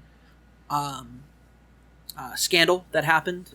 So if you're listening to this at the end of August, if you have no idea what I'm talking about, who knows what's going to be what's going to have been broken by then? Maybe the whole industry will have finally collapsed under the weight of its dickish like white male supervisors that seem to be the clear problem. Yep. So just wanted to give a massive shout out to them because I've been reading some stuff today by so many different outlets from so many different people who are taking this head on and giving us a variety of coverage that is letting more voices be heard than we've experienced before. So cool. And of course, a massive shout out to those people brave enough to come forward. Yeah, absolutely. Yeah, absolutely. You can follow me at Trevor J. Starkey. I will echo both those shout-outs as well as throw another one out there for our Let's Plays. Go live Tuesdays and Thursdays on our YouTube channel, youtube.com/thatnerdysite. Been a ton of fun. Like I said, as we kind of discussed this, you can go back and watch a lot of our Emily is Away Let's Plays. You can go and watch me and Logan playing through It Takes Two. You can watch a lot of my Hitman stuff from this year, as well as just a whole bevy of random things. And I look forward to seeing what we sit down and continue to put out in those slots the remainder of the year. If you liked what you heard, please remember to rate, review, like, subscribe, and maybe even considering supporting us over on patreon.com/thatnerdysite if you don't already. If you are hearing this well after the fact, after it's gone out to the public, if you are hearing it, early on there in either end of July or early in the month of August, thank you for your support. We very much appreciate it. Every patron gets early access to monthly bonus episodes just like this one, where we kind of do a deeper dive into a specific topic here, going nearly 3 hours on our Game of the Year chat for the year so far. Thank you again for listening. As always, as Cameron so eloquently said earlier, stay nerdy and be good to each other.